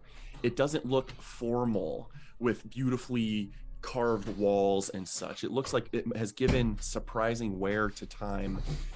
And there's tar sort of covering portions of the wall, eking through cracks, gathering around the bases of wall edges. This acidic tar may have contributed to some of this location, but it is a dark space down here, and you only have the visibility you currently have. You've just come from directly behind you, and effectively there's no way front, but you have some light coming through you from this tunnel to the left as well as to the right. Do you go in a specific direction?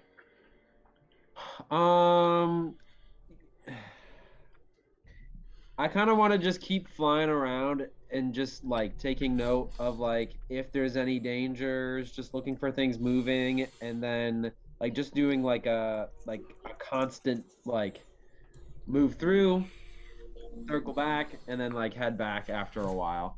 You know what I mean? I don't want to go like too far into this area without my companions, but I definitely want to just like see if I see anything moving or if I see any dangers or just like anything that like stands out to me that would be particularly hazardous before returning.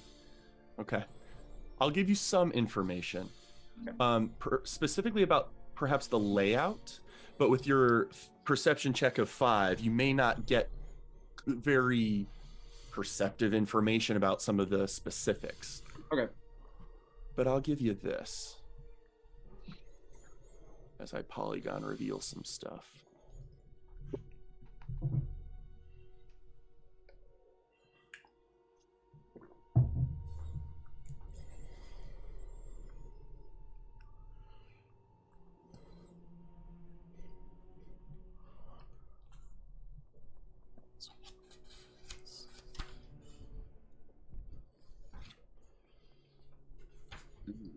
Okay. Without going farther, you're getting some information on the right here too. You flip back and forth a bit between the two directions and get some information, mostly about the layout of this space. The layout of the room over to the left and the staircase that descends further down. You don't know where that goes yet.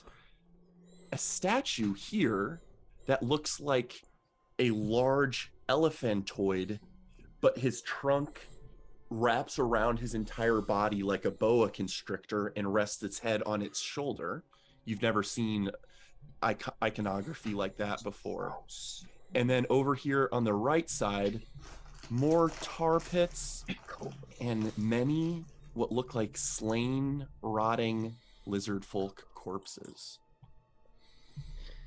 All right, good to know. And we'll say with this, with the entry into the entryway, as well as this, we'll say maybe this takes 30-ish minutes to do a pass on this area.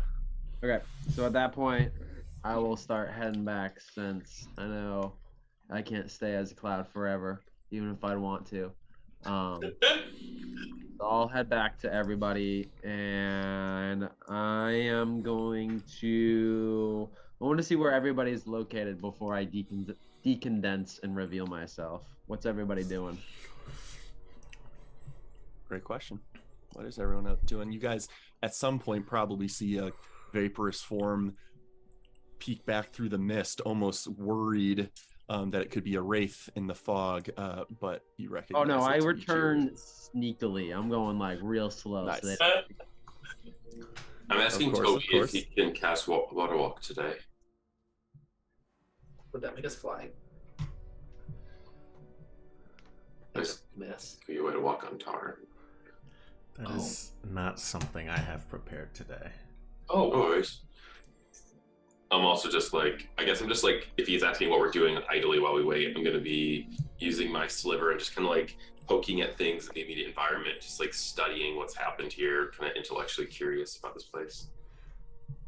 I'm gonna wait until somebody like stands up and like I'm gonna imagine it's Rome, and I'm gonna like decondense like in her arms and be like sitting there like God, amazing. You're such a genius. Amazing. Be like, oh, Jerry, you're being so silly in such a time of death. Do you see all of this death around us? I can't help myself. How could you make light of the situation? I can't. It's how I was born. I've always been this way. It's gotten me into a lot of trouble, trust me. But it's worth it every time. All right, guys. I got the layout of the entire castle. I know where everything is and all the dangers. It's super safe, except for there's a few dangers. There's like a tar pit. So I don't know how we're gonna get across that, but yeah, walking on top of it might be a good idea, or getting over it somehow.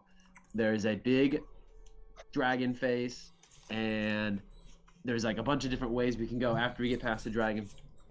There's like a snake river. There's a weird statue of an elephant with a snake around it, and then there's a bunch of dead bodies, lizard folk. So we should probably investigate all of it. You said there's an elephant with a snake around it. Was the snake the statue or like a living But snake? the snake was its trunk, and it was like creepy. I'm scared of that. But it was Yeah. also stone. Yeah, it was made out of stone, but it could be alive. There are living things that are made out of stone. Like what? We Like fought other dudes we fought. Remember them? oh god, the Galador. Nope. No. Oh, Oh, yeah. Caleb Door. Caleb Dole. Caleb. Nope. Caleb Door. That Caleb Door. sounds the most right. If we got in there, could you speak with one of the dead lizard folk? No, my focus today is I can find us traps, and then most of my stuff is prepared to hinder the beast should it set upon us. We have our staffs, so if we could get in there and levitate and then coast over the tar. Do you think there's room for us to do that, Jerry? Oh, well, what we could do is tie a rope to the dragon, and then just cross across the rope, and then hop down. That way we don't have to levitate. Can any of us fly without expending a lot of their resources? Like I can do that quickly. Toby, you can do it once a day. Jerry, Correct. just use some magic. You might not want to be in a hurry to use more. Oh, Rome. Wait, it also costs you to fly. But Rome, can't you turn into like a little bird? I could That wouldn't be. You can do that a bunch, right? twice. I think my flight's the cheapest resource to expend then, because I can do it 7 more times today. So Oh, there's definitely something living in the lava pit, by the way. Or not the lava pit, the tar pit. Oh, ooh, do we want to investigate the top then?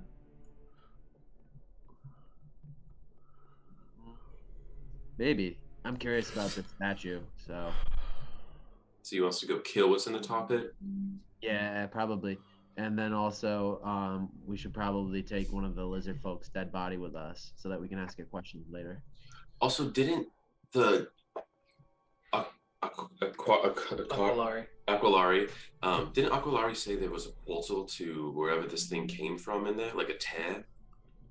I think it's the Shadowfell is leaking into this place, and then it's dispersing out. There was like there were stairs that led down on the left. Do we think it's a deep thing, or do we think it's a tree thing up top? I don't know if we want to go up or down, but I'd say it might be both. Like might be the roots of the tree, but I mean, I think we're in agreement. Are we just walking through this front door? It seems like. I think we should. I think we should just deal with whatever's in the pit, or get across it somehow. All right. Well, it's going to be in a pit of tar that we know it's going to suck us in Comfortable and restrain us. That's So why we go over. if it doesn't, I mean, that's true. We just might not want to. We'll just want to be very careful not to touch it. Like everyone will have to be ready to use resources to keep away from the tar. Because if you get in the tar, we're fucked. Yeah, maybe we go across one at a time, and then we just all wait. And if anything comes out of the tar pit, we blast it. My only other last thought is, if you say there's stairs going down or a way down, if what we need or what we're looking for, whatever that is, isn't down there, then we have to then also go up top. Do we maybe want to start at the top, and that way we're only making one pass? Yeah, but we have no intel about the top. You know what I mean? Well, we could fly like 100 feet above it and float for a while, and then if there's anything sketchy, just go back down to the ground. Toby Rama, as you guys are discussing, your magical connection with your shield just makes the hairs on the back of your neck stand up, and your attention just instinctively looks in a direction, but nothing's there.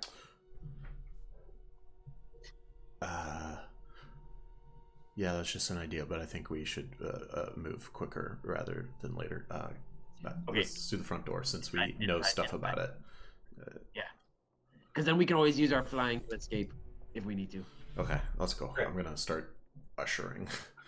I start getting a rope from Roulette as we go in. Okay. You guys approach the entry that Jiri had scouted. Not going up top first, is that the decision there? Following where Jiri went first. Okay. Let me just make sure we move our map to there. You guys now stand as you enter within the stone, clay, My God. partially collapsed archway. You are only able to step in a couple feet until you see just the bubbling tar all around you. Definitely that would attempt to cling to your shoes and such in a ground walking approach. This was just this. And then certainly from within, under this jade carved dragon face, there is another entry further within. Do you think that's what the dragon looks like? Because I'm wondering, Toby, if you can now locate the dragon based off of seeing its face. I'm imagining the rot prince, whether it's fully a dragon or not, is separate from this temple where it seems the lizard folk were already worshipping something regarding dragons. So you think it's a different dragon? I think so. I think likely. I don't know if the rot prince got this made in the last 3 years. It's my only thing. And it looks like all those lizard folk outside had not been murdered per se, but Tilpiran, can I borrow one of your javelins real quick? I like pull out a javelin as I'm estimating if I can jump over here. I'm gonna take Tilpiran's javelin and just like right off the edge where I am, I want to just start poking straight down to see if I can tell how deep this tar goes. Got it. Telperion, we may have to get into specifics of jump distance. Famously, you need at least a 10-foot running start to avail yourself of that jump distance, but I don't know how your boots alter that default structure. When you make a standing long jump, you can leap only half that distance. When you make a long jump, you cover a number of feet up to your strength score. So if I get, and my boots make it double, so if I got they double it, so start, I could jump 40 feet. That makes sense. If your strength is 20, then yes. Yeah. And this is can you move that pink thing for a sec? Okay, so I can, and then from there, oh, I can easily do it. Yeah. Sorry, you were getting data. Yes. Roulette, as you know, check here required. You stick your javelin down. I think it hits a clay or stone floor only about 2 inches down, right next to you. I'm gonna move it out slightly further and do this like until I get like 2 to 3 feet away from me as I'm like sticking it out further, just to see if I can tell if it's like declining or if it's staying flat and it's just a flat layer. You do suspect it declines away from your current standing position, getting deeper. I mean, I don't think this is the right way to go. I don't know that we can all get across here safely, and I don't relish the thought of getting caught in this, so I don't know if we want to find it. What's directly above us? Sky? No, not sky. You're in like an overhang, almost like this is an entry tunnel into like, it's like a breezeway or an atrium leading you into a larger structure. So about 25 feet above you, there is a ceiling. Clay, adobe brickwork. Roulette, is tar flammable? That is a fantastic question. I will respond to that question with, we are out in the open right now. Are we trying to hide at this point, or? Well, we're not out in the forest anymore. I'm just. Which is where I was starting to get the heebie-jeebies about stuff creeping near us. Yeah, as you say that, Toby Rama, once more, your attention is magically, almost unwantedly pulled in a direction. Back to where we came from? This time, yes, it is back behind you. Sort of where the mist becomes heavily obscured past there. Seeing that we're just like standing on this thing and like it's dim light in here. Yes, dim light. I am going to bonus action light up my flail. 30 feet of bright, 30 feet of dim beyond that. Just to like put it above my head ish, or put it out in front of me to light up the space. Oh, I know what I'm gonna do. I'm gonna take the javelin that I was poking down. I'm assuming it has tar on the end of it. Yeah, I don't want that. Yes. I will just like cast Firebolt at the tip of the javelin just to see what happens. I'm mostly just testing to see if this tar is like flammable tar. Actually flammable, you bet. Yeah. Let me check something. Because I probably shouldn't like point it at the powder keg in front of us. If we burnt this tar, it would feel... You fire it, and it does catch and start to like, it smells rancid all of a sudden as this sulfuric, acidic tar begins to burn so close to you.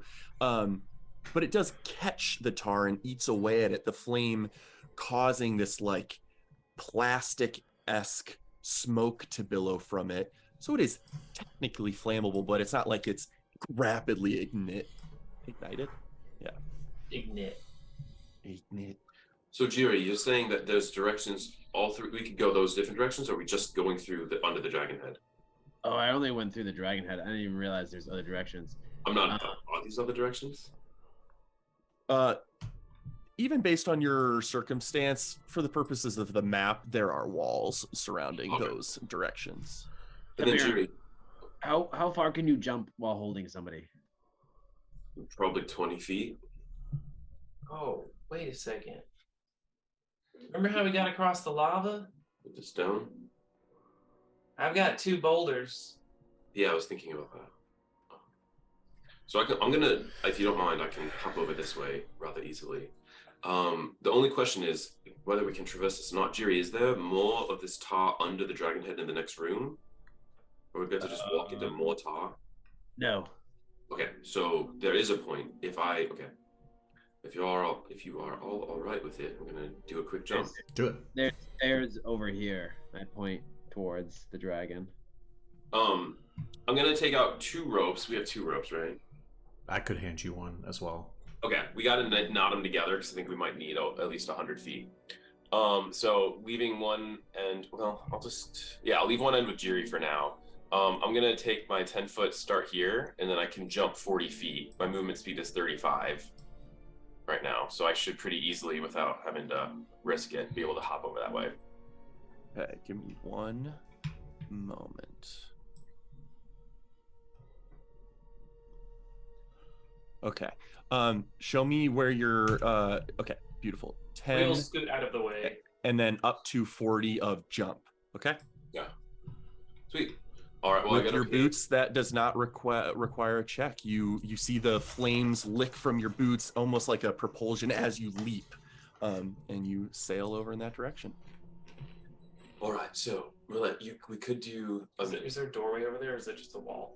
I investigate over here. Also, I'll take out the torch, and I'll just use Kair to keep the torch up. One of the unexhaustible torches from Toby.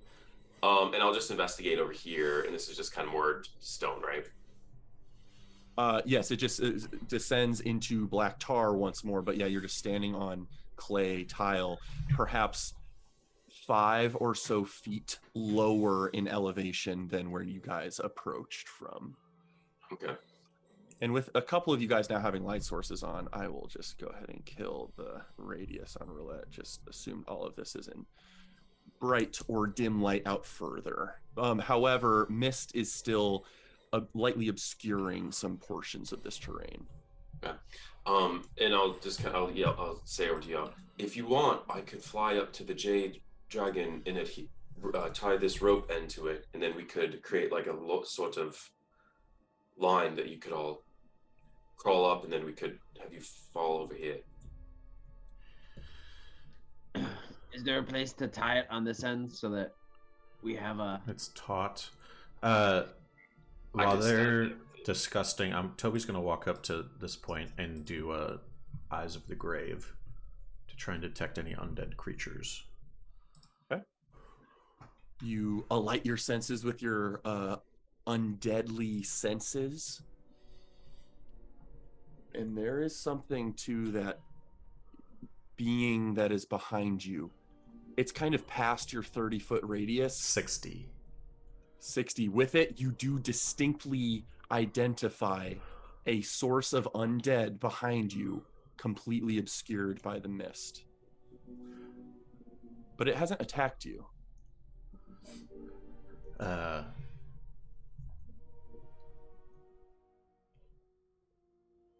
tap roulette, signal to Roman Giri, and point at the doorway where he just came from before going. Hello? As you point toward it, you distinctly, your senses catch it move as it leaves the entryway, not approaching you all. There's something undead tailing us. Well, then I think we're going forward. At Jiri's suggestion, is there anything, or I forget who said it, is there anything on the wall directly like behind us or in this doorway to affix a rope to? It's mostly just stone clay brick construction. So unless you yes, were to yes. whittle down a portion of something for like to make a hole where you could loop something through, now there's not. Is there a good sturdy crevice in the ground where I think I could very sturdily affix an arrow, like standing up from the ground? Yes, you do think that you could do something like that. Okay, I'm gonna grab out my unbreakable arrow and plant it there. If we get the angle right on how it's set up, I think it shouldn't buckle under the strain of the rope. Oh, Toby, and then I'll come back. I'll be the last one to go, and I'll bring it with us, because I can just levitate. That would be wonderful. So I'll go last. Everybody else can climb the rope. Jerry, you just hear a little mental prod to tell you to go stand over here. So you're holding the end of the rope still. Oh, but I was gonna attach it to the arrow. Okay, well, whatever. Oh, just like, okay. So once I watch you guys kind of get the attachment ready, I'm going to. Hold on, right now, because you have one end of the rope and Jiri has the other end of the rope. Okay, yeah. So I'm just gonna fly over here, and I'm gonna try to land on the dragon. If it doesn't seem too delicate, can I kind of scope it out right now? Does it look like it would hold me? Yeah, go ahead and give me an investigation check at that distance. Ooh, pretty good. 21.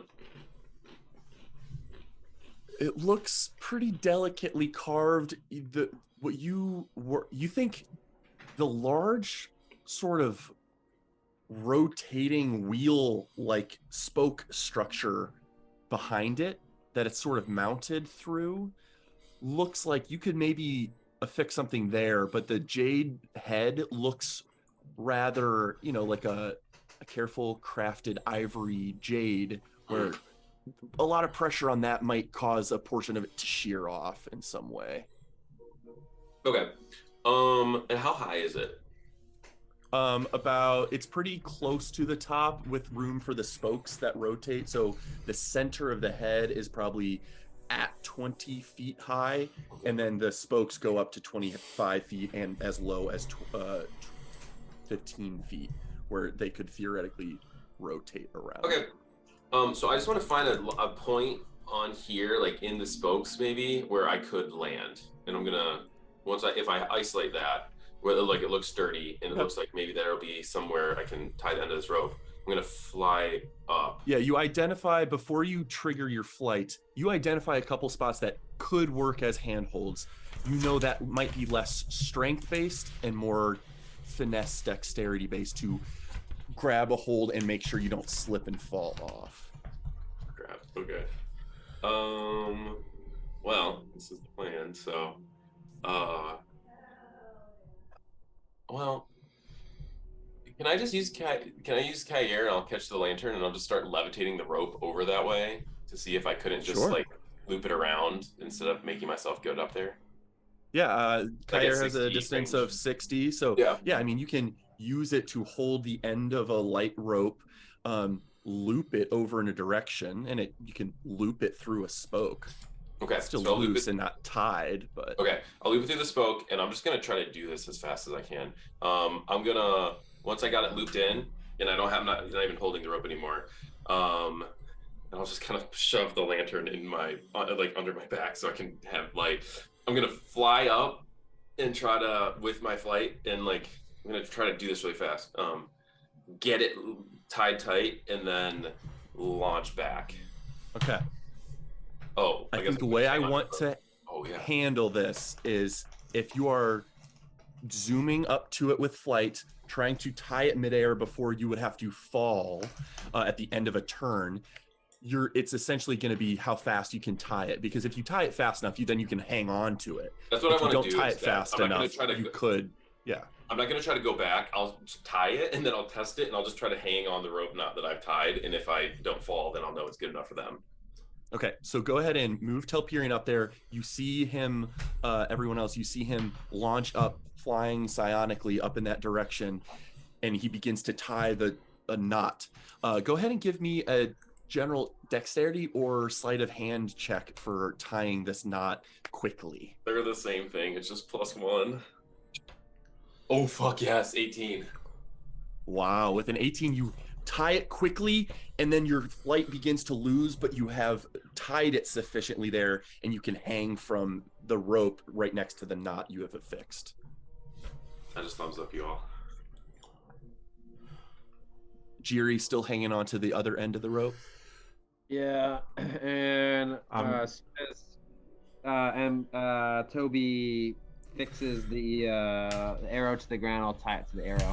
Yeah, so I'm trying to find a way to jam the arrow in at an angle securely into whether I can find stone with some cracks, or if not, like the clay, so that it's, away from the wall, so like the rope would hold. Yeah. Sturdily. Do you think it's the anchor points right here? And is this a 50-foot rope or two 50-foot ropes tied together? Okay. So effectively 100 feet of rope, we'll say 95 with the necessary tying together, taking up some of that distance. But with it, I would say, yeah, with it here-ish, it can reach that distance with the incline, the vert accounted for. Yeah, so I'll find a good spot, really like try and bang it in with like a stone or something. Okay. And then, who's the best at tying knots on this side? Oh, probably Roulette. Oh, probably me. I'll figure something out.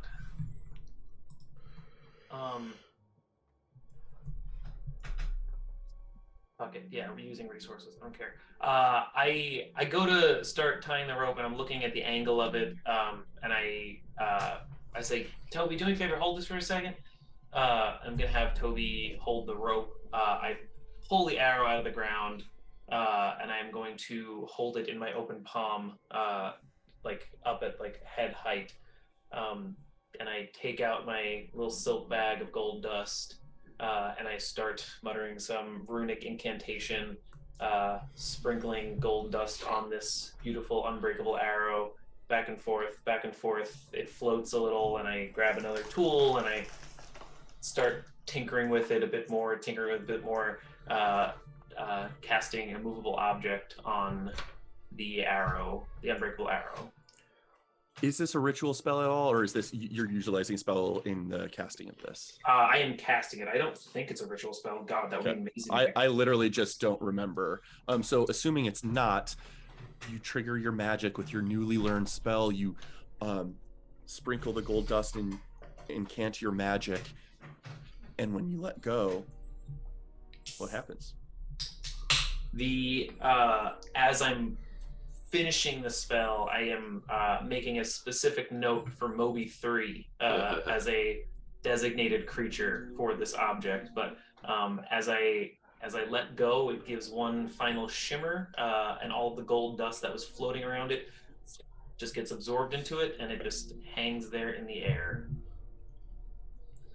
And I do like a pull-up to make sure that it works. I just like hold on to it and just you give it a tug. The rest of the middle of the rope, bows and slackens slightly as you tug it, but the end you have affixed into the middle of the air does not budge. What's Roulette doing? It looks cool. We got our anchor, and I'll tie the rope to the arrow. All right, everybody, climb across. Quick. Who's I first? think most 2 at a time. Space yourselves out. I don't. One at a time, I feel like. All right, Toby, you first. Okay.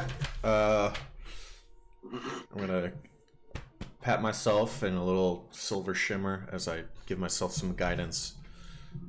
And I'm gonna start hangman. Maybe you should guidance everybody before they go across.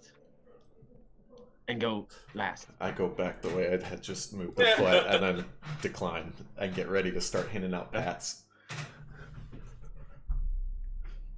Rome, go, go, go, go, go. Okay, I grab onto the rope and I start to shimmy my way across. Shimmy my way. Shimmy my way. Okay. Roulette, as you grab onto it, aided by this Rome. As you grab onto it, aided by this bridge, it is still a somewhat intensive physical activity. So I do need you to make an athletics check, though you do have advantage because of the rope. I'm also going to, once people get within 60 feet of me, use Kair just to like try to give them a little bit of a lift and just take 10 pounds off of their weight and just kind of like a cat holding their babies. Yeah. And then also in emergencies. The 0 to 20 there is terrifying. Yes, with what could have been a 0 is now a 20.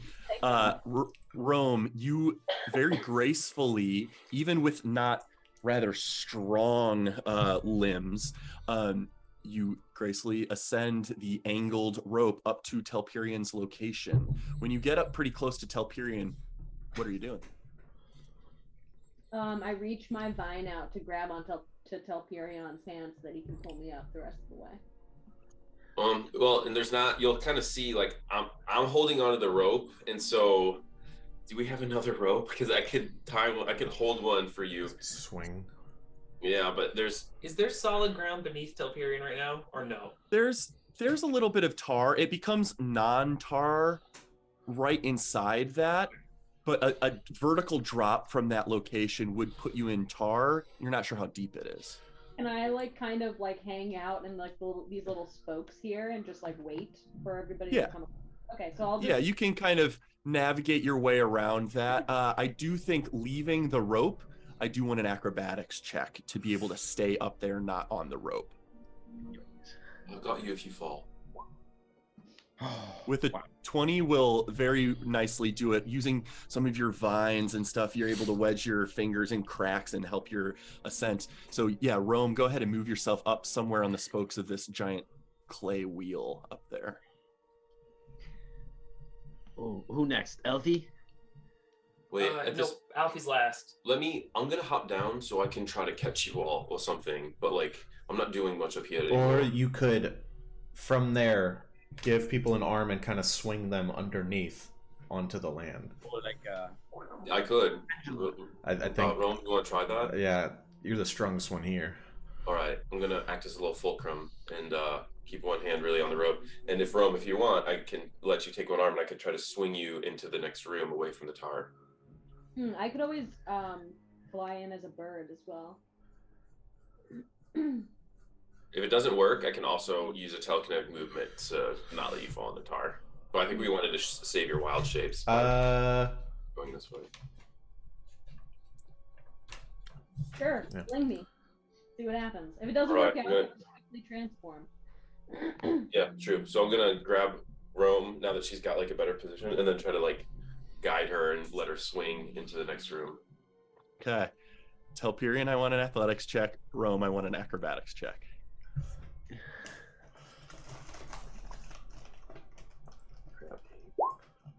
$11.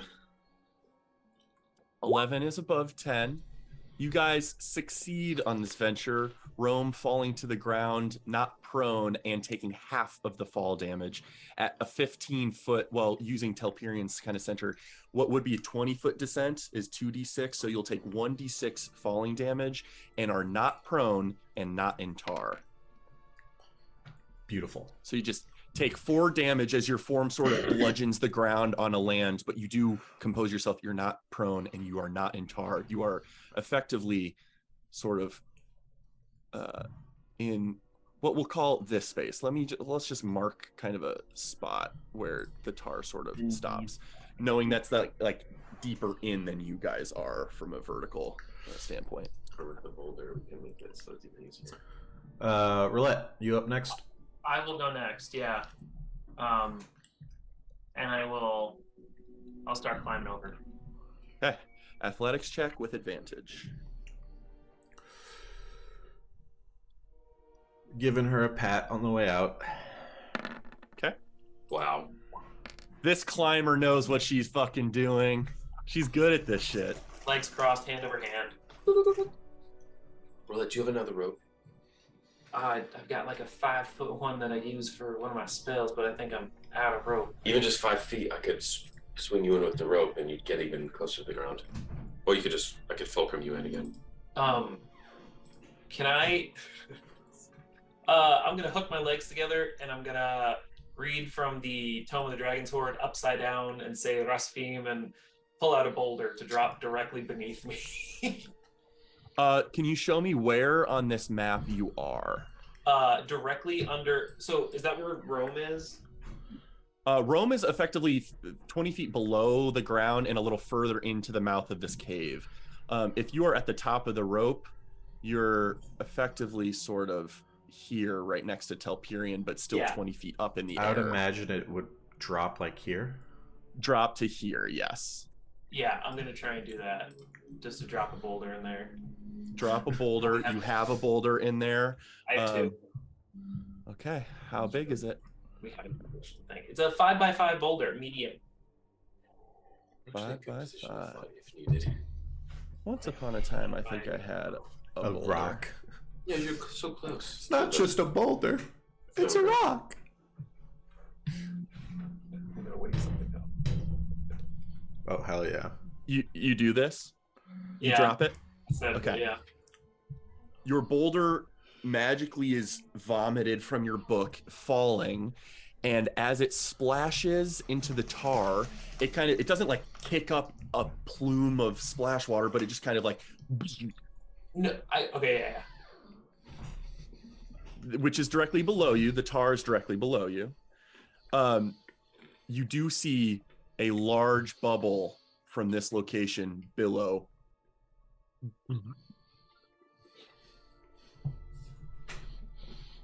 And actually, with your passive investigation, I'll say you almost see a shift in direction of the tar. Like it's a very, very slow current pulling some of the tar into this location. But your boulder is directly below you. My Roulette's brain is in panic mode. Book away, grabbing Telperion, and I'm going to try and just mimic this swing, trying to use the boulder as a slight assistance to get back into the thing. Sure, I'll say because there's a boulder under you, I don't need an athletics check from Telperion to swing you correctly, because worst case scenario, you drop directly below you onto solid-ish ground. I do still need an acrobatics check from you for your landing. Beautiful. How beautiful. You do hit the ground. Unfortunately, I'll say because of the boulder kind of occupying some of the space, it'll effectively be a 15-foot drop. You will take D6 damage and are prone on that rock right now. Got it. But not in tar. I am quickly scrabbling up onto the thing, and having witnessed what I did with a large rock and into the tar, as the remaining people start coming across, I am going to be tinkering with thumping noises into small rocks and throwing them to like over here and over here occasionally. Okay. You'll continue to see what you saw, like shifting of current of the tar, flowing in different directions, but still sort of funneling to one location over here slowly. Who's next? Moby 3 is back to the beginning, by the way. I think Jerry's next. And I think Fury's next, yeah. So I'm going last. Fly across with the arrow. Moby 3, I think, is... Moby 3 can bring that across. He's good. Okay, I'll climb then. And I'll try climbing across the rope. Okay. Athletics check with advantage, please. Heck yeah. Very good. You as well complete your journey across. Roulette, we will say where you were. How do I send that to back without? Yeah, there we go.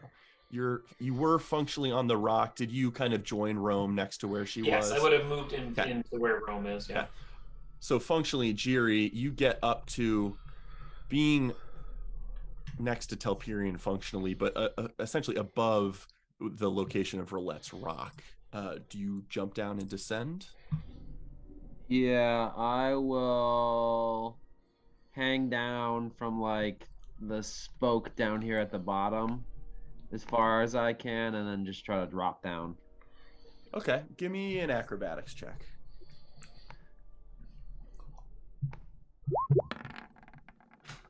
Very successfully. Who knows if you have some natural buoyancy to your body right now, but you're able to dexterously scale part of the spokes and hop down very safely. And from the bottom of the spokes, 15 success. Yeah, you will still take technically at least a d6, but halved. So you take 1 point of damage landing successfully on your feet. Rather, it just kind of hurts your ankle landing, but you don't look ungraceful.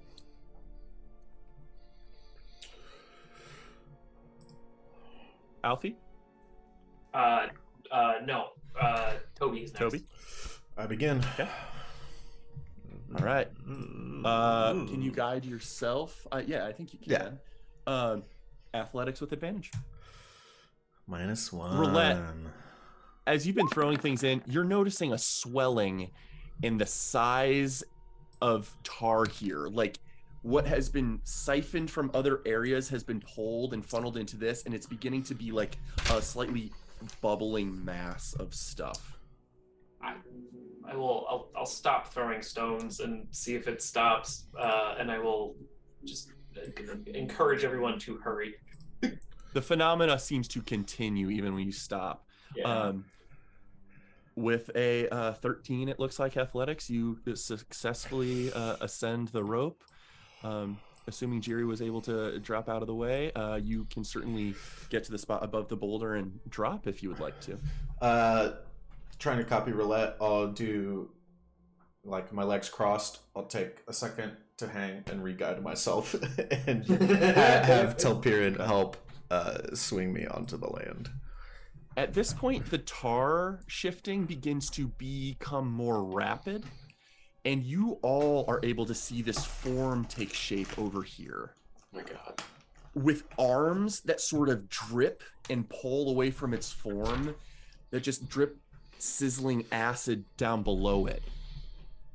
Void of face, there's no facial features, and it just seems to be like this hulking, shouldering form with a drooping head and large limbs kind of anchored to the ground in the tar. And it's just sort of looking around.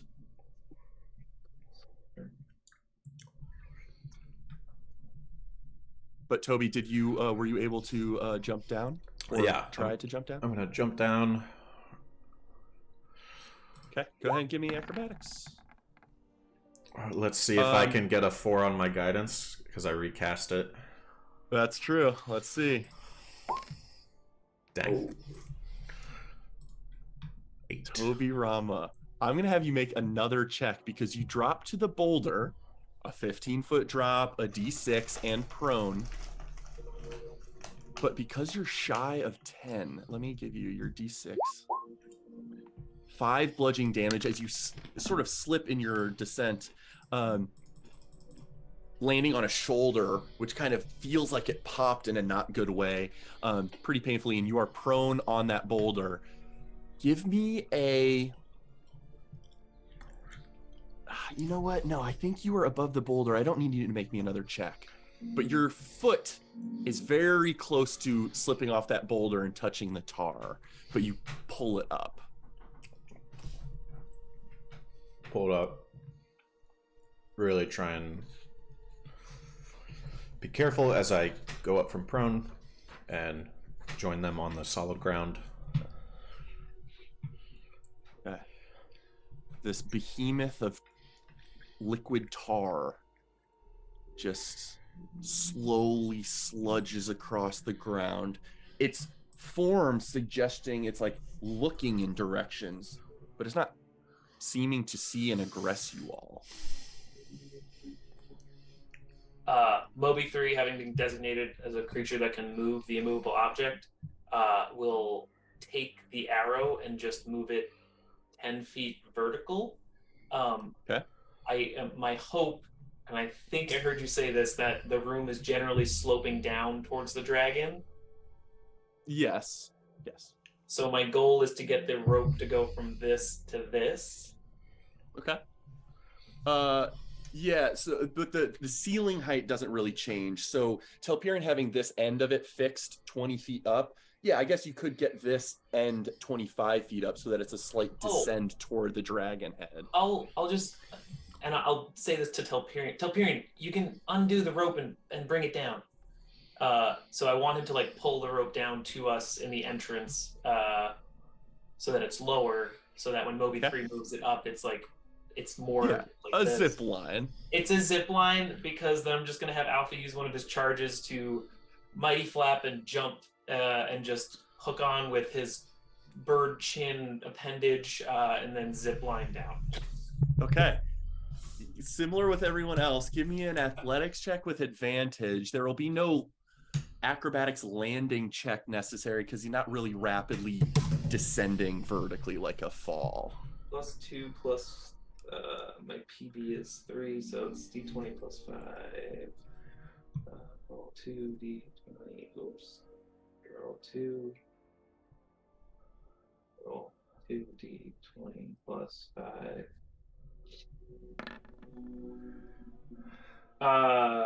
13. Successfully done. Alfie jumps up, his magically enhanced wings flapping him, giving him effectively the jump spell, launching up, grabbing on the zip line, grabbing it with his mouth like a vice, and sliding down, effectively landing on the boulder or potentially bowling into some of you unless you jump out of the way in time. Yeah, because me and Telperion are holding the rope. I'm making you do that. Thank you. Perfect. He borderline smashes into you for the fun of it, but no damage sustained.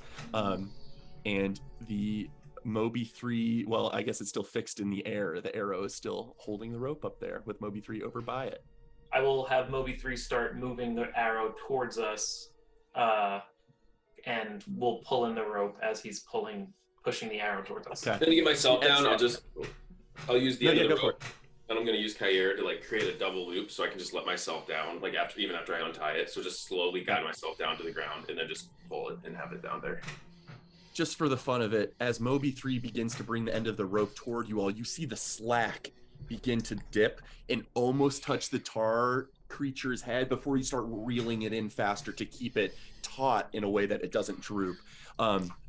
But for whatever reason, the creature has not noticed or aggressed you in any way, and all of you have successfully made it across this chasm and are welcome to continue further in.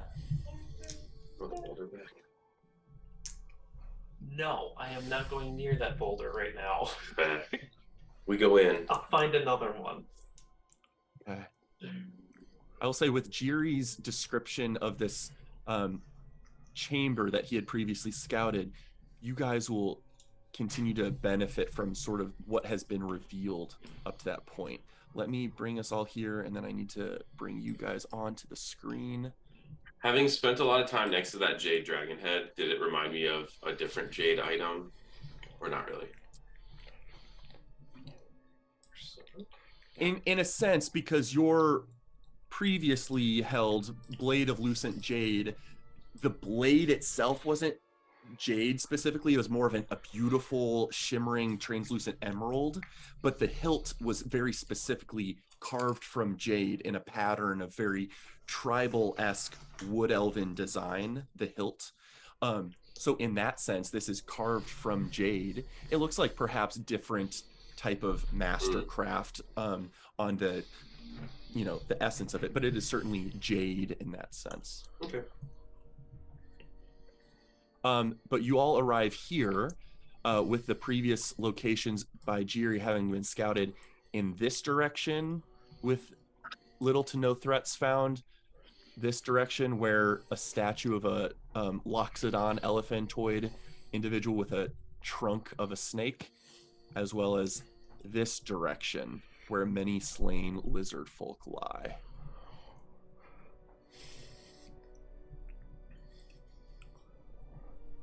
Jerry, where do you want to get back to first?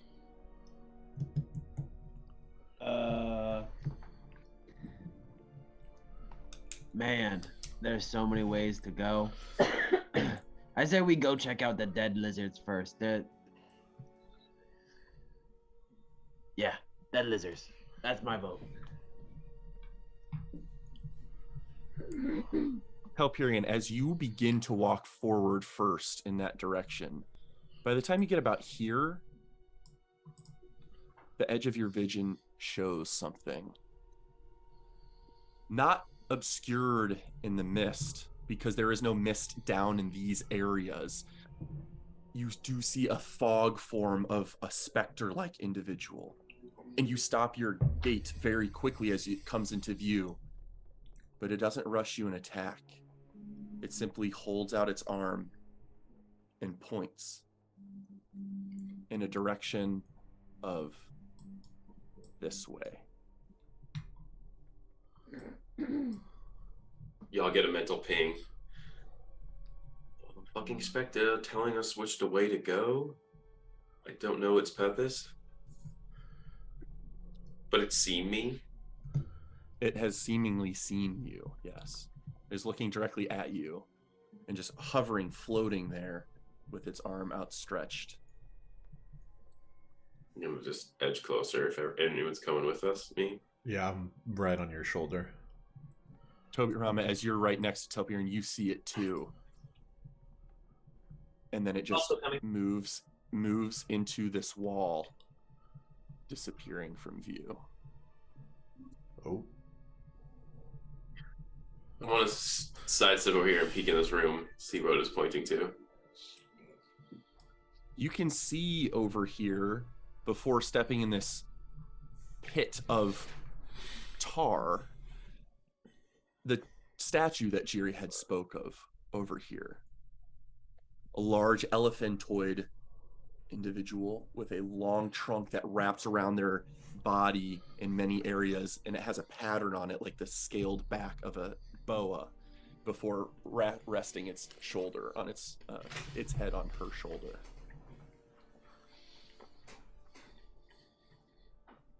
I've been waiting kind of to hear what people think if we should go this way because it pointed or keep going to the bodies. Everything that looks like water, is it tar here?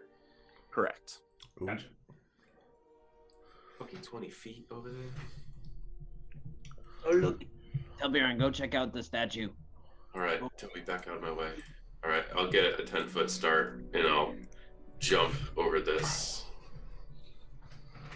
If I got 20 feet. Oh, I can go 40. I can jump with your boots will do it. Yeah. Yeah, I want to stay here now that I've gotten in this way. I'm like nervous. I'm wondering if this statue's like about to attack me or something. I'm just kind of watching it as I edge closer towards it. Go ahead and make a perception check. All right. And everyone else, go ahead and position yourselves where you think you're currently standing right now as Telperian's doing this. 16. I would have walked in after he got his running leap. Okay. I'm still back here. I'll have moved up to here. I got a sliver in one hand and my greatsword in the other, just for the record. Okay. Let me zoom in so I can zoom out so I can do that. Telperian, you take a look at the statue, slowly edging closer. Nothing seems to be moving and catching your attention in that way, threatening you with a surprise strike in any sense. Just seems to be a large statue that has seen better days, but is fully stone made and has not seen the ravages of time the same way some of the clay has in this vicinity. All right. Just a material that better holds. keeping my guard up, sliver out. I want to see if I can like investigate and learn anything from the statue and try to determine if this is what the spirit was pointing at. I'm ritual casting detect magic. Okay. Go ahead and give me a history check, Telperion. Roulette, from where you're standing, you begin your detect magic ritual. Okay. Jeez. 21. 21's really good. You know this very quickly as no Seldarin god, because you would know more information. You're very familiar with the different forms and depictions of those gods.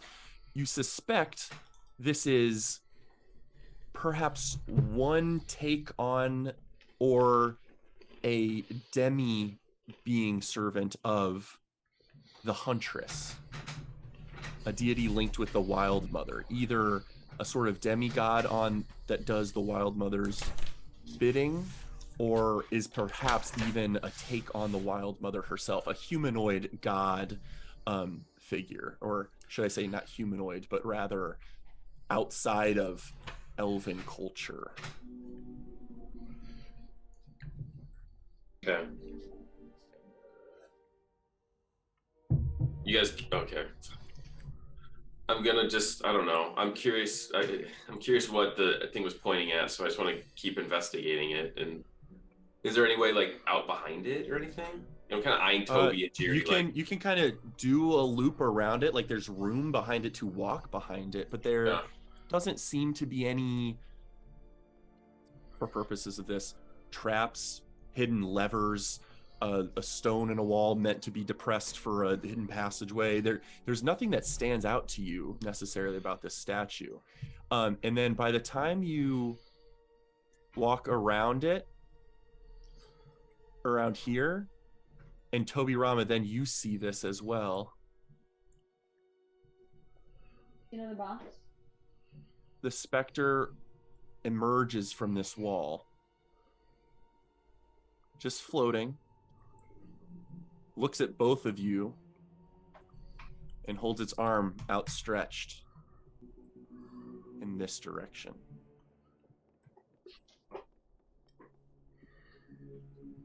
Because I can only see them, Toby and Jerry hear a mental. I don't know why I like trusting this thing, but I'm just so curious about its agenda. Should I go investigate that spot? And then it flies into the wall and disappears from sight. Jerry, you had said there was another room over that way, yes? Another what? Another room. Yeah, there's another room like past that wall. Hmm. On the other side there. So maybe it wants us to go down. But like, why would we listen to a shadow? Wouldn't we want to do the opposite? Shadow mode. It didn't aggress us is the thing that confuses me. Toby, you gotta get you get a little bit physical jostle as I'm trying to like get you. I don't know how. I'm trying to think of how I want to do this. I want to, because I think I remember someone, whether it was Aquilari or something else, indicating that there's souls that kind of aren't able to move on. And Jerry said there were some dead lizard folk. It more and more seems like this was kind of their place. I don't know if it's an insight check or if it's just me relying on my connection to a deity as like, did this specter seem friendly, like it wanted our help? Is it Casper or Haunter? Give me a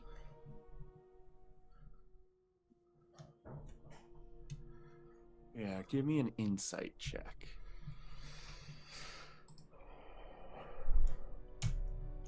I might use something if I feel like I want it to be better. I do want it to be better. So I'm going to use my medallion luck point for this. I don't know where it is right now, but I'll just re-roll. Better.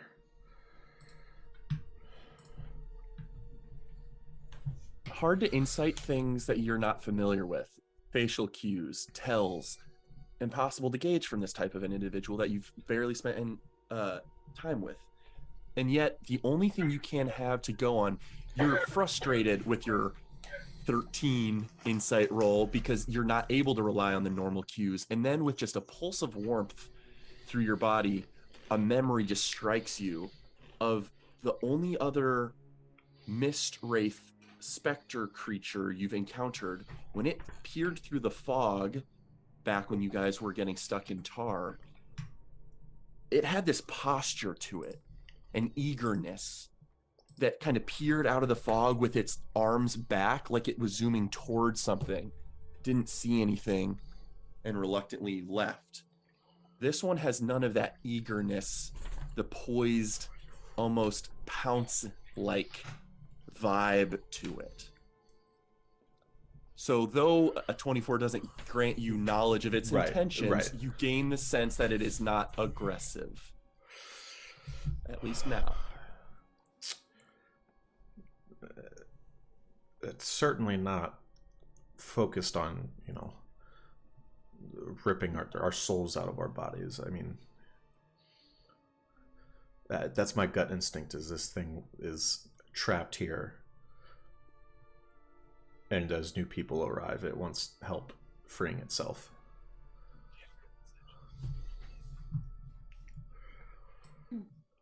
Okay. And I'll start while heading that way. Telperion takes a look at this statue and you think about this, Roulette, you're probably a couple minutes into your detect magic, but unless you guys pause and wait, you just need a couple more minutes on detect magic for that to trigger. If we're going, if we start moving, I'm just gonna I'll drop it and we can just start going. Yeah, Toby's gonna start heading. Well, I don't know because no one's come back in, so I will just stay here. Yeah, we start walking through, heading that way. Rome, let's go. And Roulette, unless you're diverting attention elsewhere, you might be able to still walk and continue the cast. Just effectively concentrating on something during casting a ritual. Gotcha. As you guys get here, let's have everyone pause there. You see this room that Jiri had previously scouted. Seeing nothing, and you see the hint of what seems to be a descending staircase off in the distance as Jiri had suggested. And you see...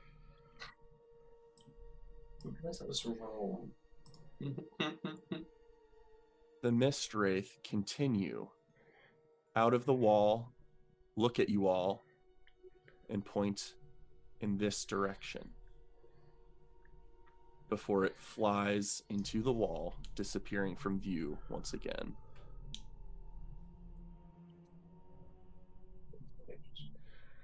I would wanted to have held Telperion back as we got to this room, and I will cast Find Traps before we walk into this room. Ooh.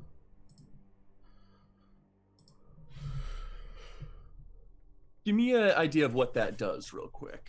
Yeah, so 120 feet range, kind of originating from me. I sense the presence of any trap within range that is within line of sight. A trap for the purpose of the spell includes anything that would inflict a sudden or unexpected effect you consider harmful. Spell would sense an area affected by alarm spell, glyph of warding, mechanical pit trap, but would not real stuff like a natural weakness in the floor, unstable ceiling. And I don't learn the location of the trap. I just know that it's present and how many if there's more than one. Okay. You don't learn the location. There does seem to be, you trigger your Find Traps and there is a sensation that pings your brain, almost like jumping in a cold tub after having soaked in a hot tub. There's something very distinctly shocking, almost thermally so, to your mind, as this room indicates there is in fact a trap present. And then lastly, I learned the general nature. Okay, you do think it's Yeah, I wonder what general nature is, and I think I need to think through that to look through the spell to make sure I'm giving you the correct information. And we are at 231. So as you are all about to enter this room, you identify something's going on here, and we can tackle that next time when we get back. Woo! Oh baby.